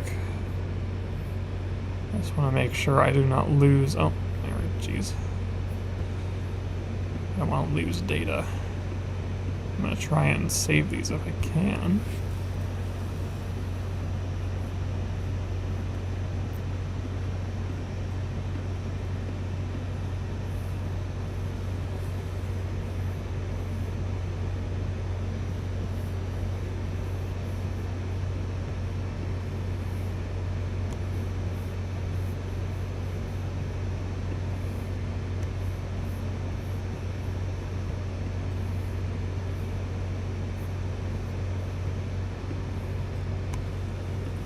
The message about it getting rid of shots worried me. I want to try and see, add images to new collection.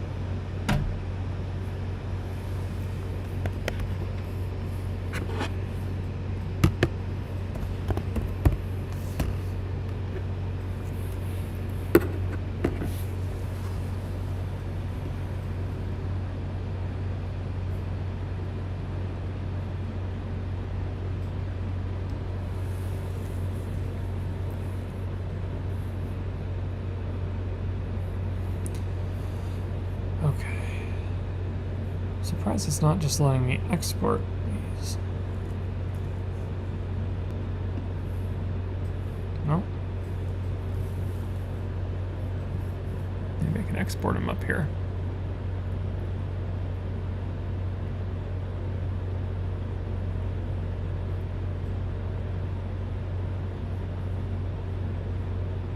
Nope, guess not. Okay, well, we'll roll with this anyways.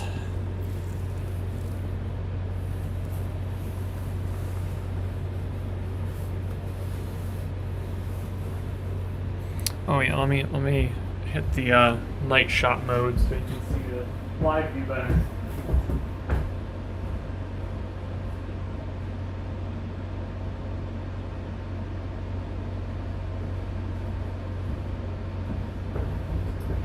Currently on interval shooting, it won't let you do that, so I guess we can't do that.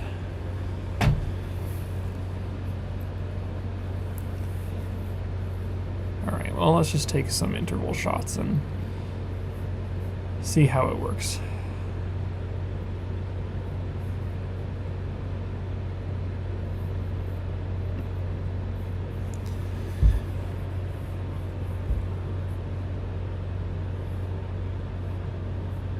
Oh, here, let me go back to the one of these shots that are a little bit more interesting. There we go.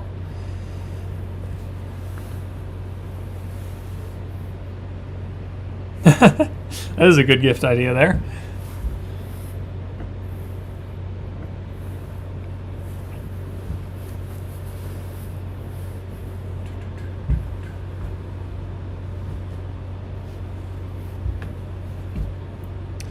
Alright, I'm going to go, if I run this for 5 minutes, I will get 10 shots. That sounds good to me. So, I am going to go inside and warm up for a few minutes. I will be back out, and when I do come back, we will do some imaging on the, what is it? The, oh gosh. Oh, the trapezium and the core of Orion. Alrighty. So stay tuned for that. I will be back.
Alright.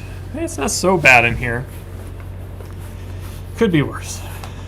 After like stepping from inside the main building to the outside air back in here, I'm realizing it's not terrible. It's probably like, I don't know, 45, 50 degrees compared to the 14 degrees outside, so I'll take it.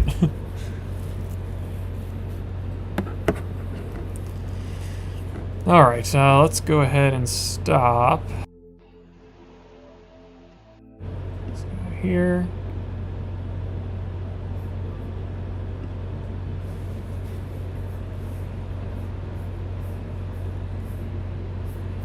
I hope that did in fact do something.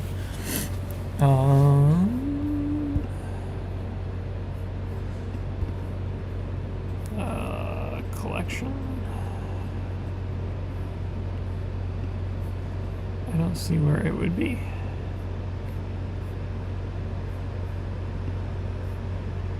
It might be built into...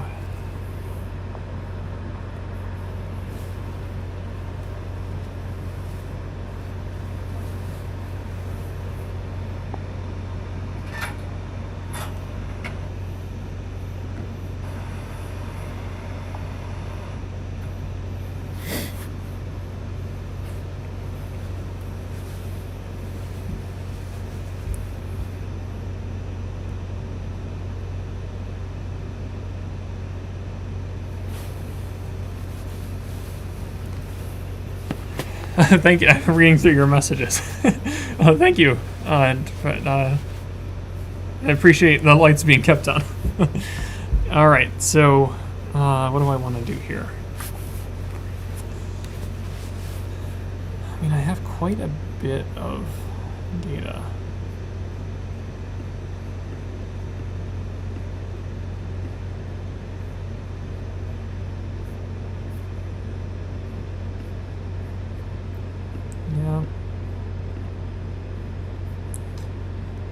Yeah, why don't we wrap up with the, we're going to switch to normal mode, and we're going to wrap up with the Barlow.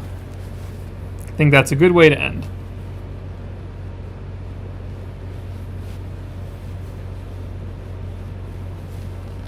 Matambale. Matambale. I'm going to remember that. Matambale.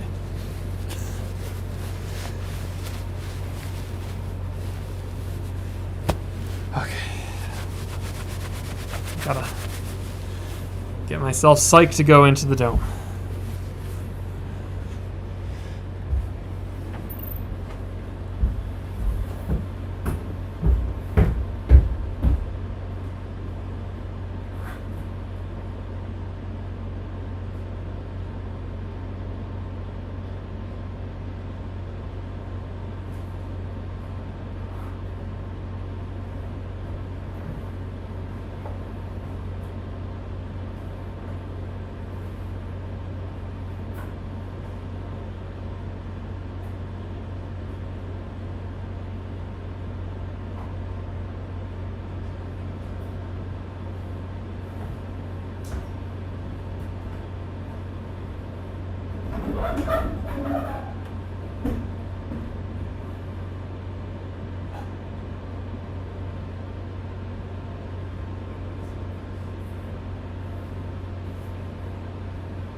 Okay. Ooh.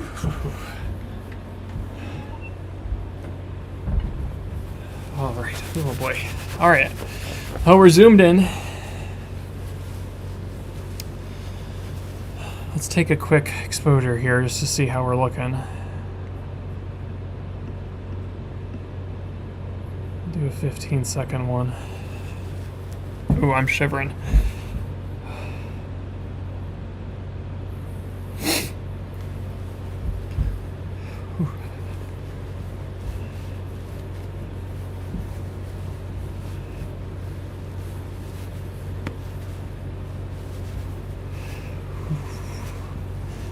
Okay, well, I guess that's it.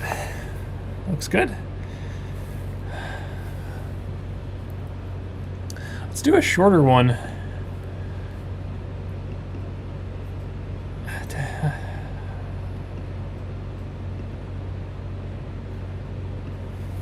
Wow. I wasn't up there for that long, but that's all it took.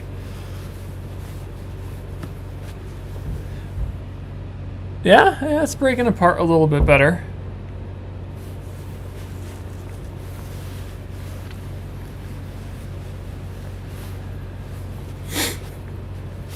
All right, let's do a 30-second just to see how that ends up.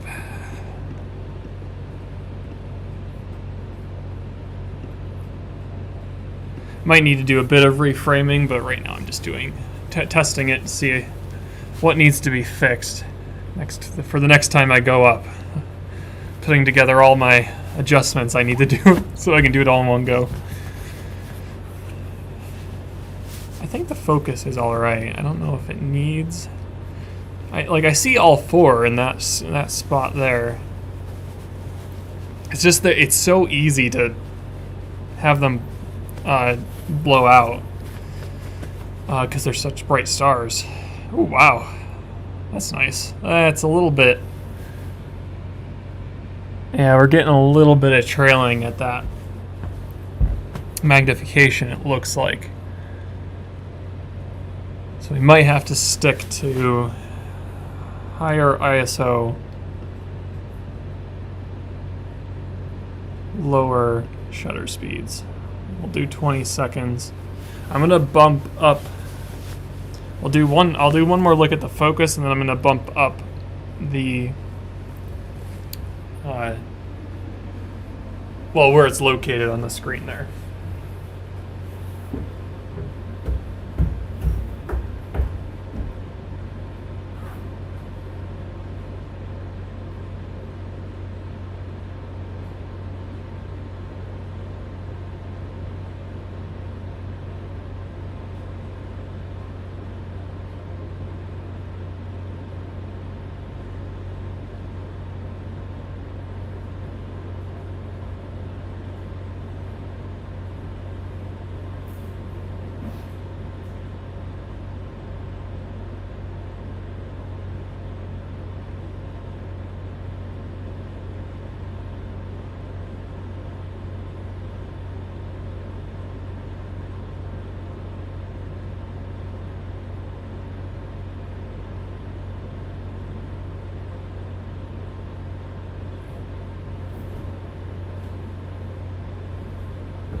Alrighty.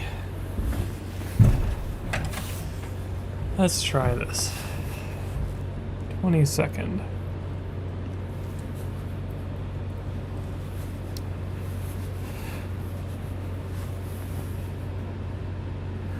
Hello, Nicole.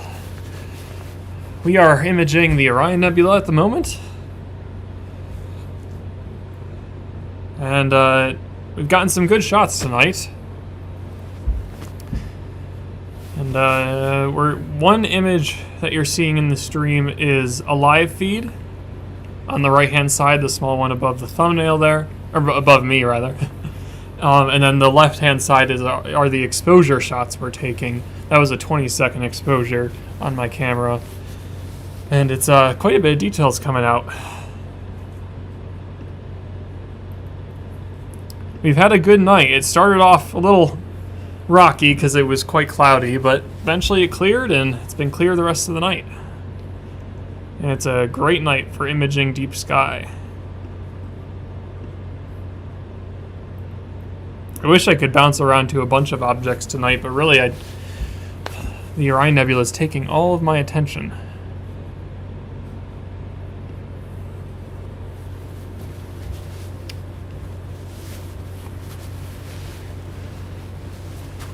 So this is a great object to observe in the winter.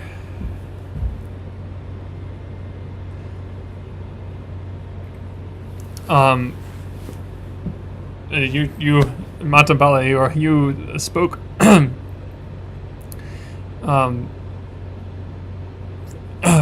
excuse me. I was losing my voice there for a second. You spoke for me. You read my mind, I guess is what I'm trying to say. But yeah, the coldest nights with do offer the most stable, dry, and nice skies for imaging like this. So we're getting some really nice data tonight.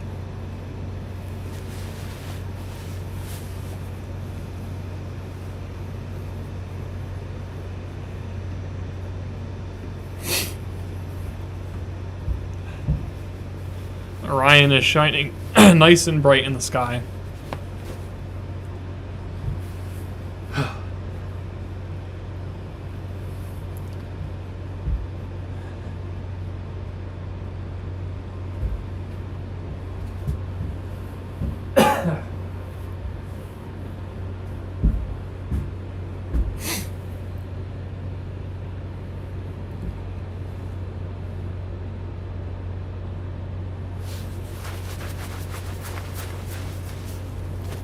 Okay, doke. Let's do a couple more of these.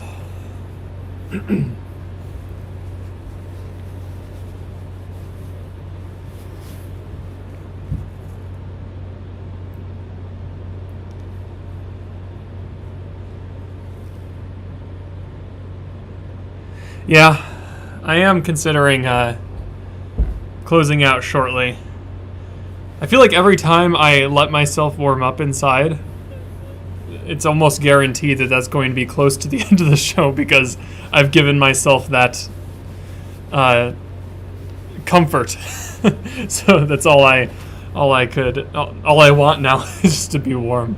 But I'm gonna take a few more shots of Orion here, and then yeah, I might call it a night. I'm realizing I think the cold is finally getting to my voice.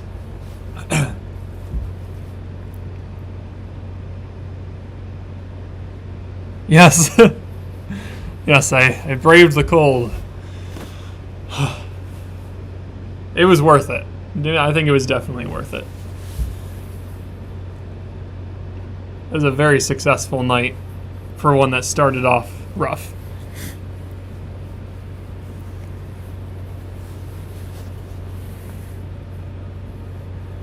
Amanita, I heard specific types of aliens live in Orion. Ooh. I don't know.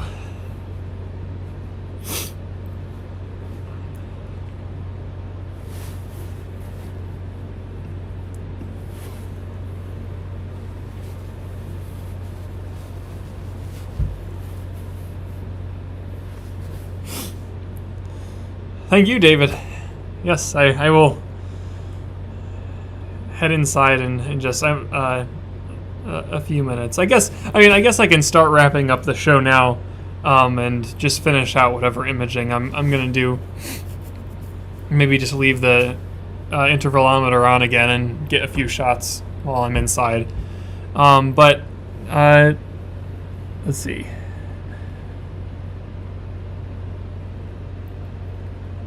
Well, yeah, thank you all for your kind comments.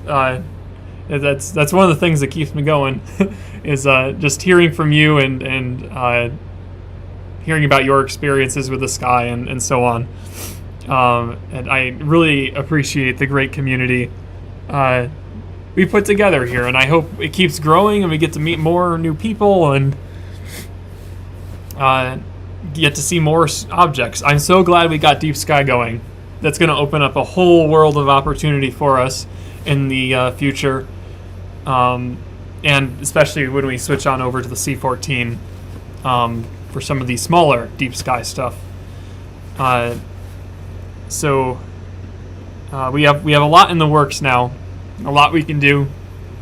Again, we have those presentations coming up over the next few weeks. We're going to do a video every week at least, and yeah, we have a lot in the works. So I'm excited. This is kicking into high gear. Also, I wanted to mention, I didn't mention it earlier. We do have a section where I can post on YouTube updates. I'm not sure if you caught any, but it's I don't think it's necessarily something that you can post to, except for comments. Like if I make a post, you can definitely comment on it, and you can like it and whatnot. So that's another area where you can chat on a particular topic. If we post something in there, feel free to talk amongst yourselves and talk to us, and we'll do our best to respond to you there.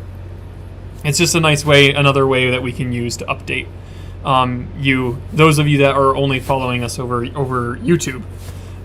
Good way for us to stay in contact. So, yep, there goes my voice again. So I guess I should wrap it up sooner rather than later. So thanks for joining me tonight on the Orion Nebula stream. I'm sure we'll get the chance to observe Orion again before the winter ends and before we lose it. But next stream we'll probably focus on some other deep sky objects. Okay. All right, so have a good night, everyone. Thanks for tuning in, and we will see you again really soon. Bye, guys.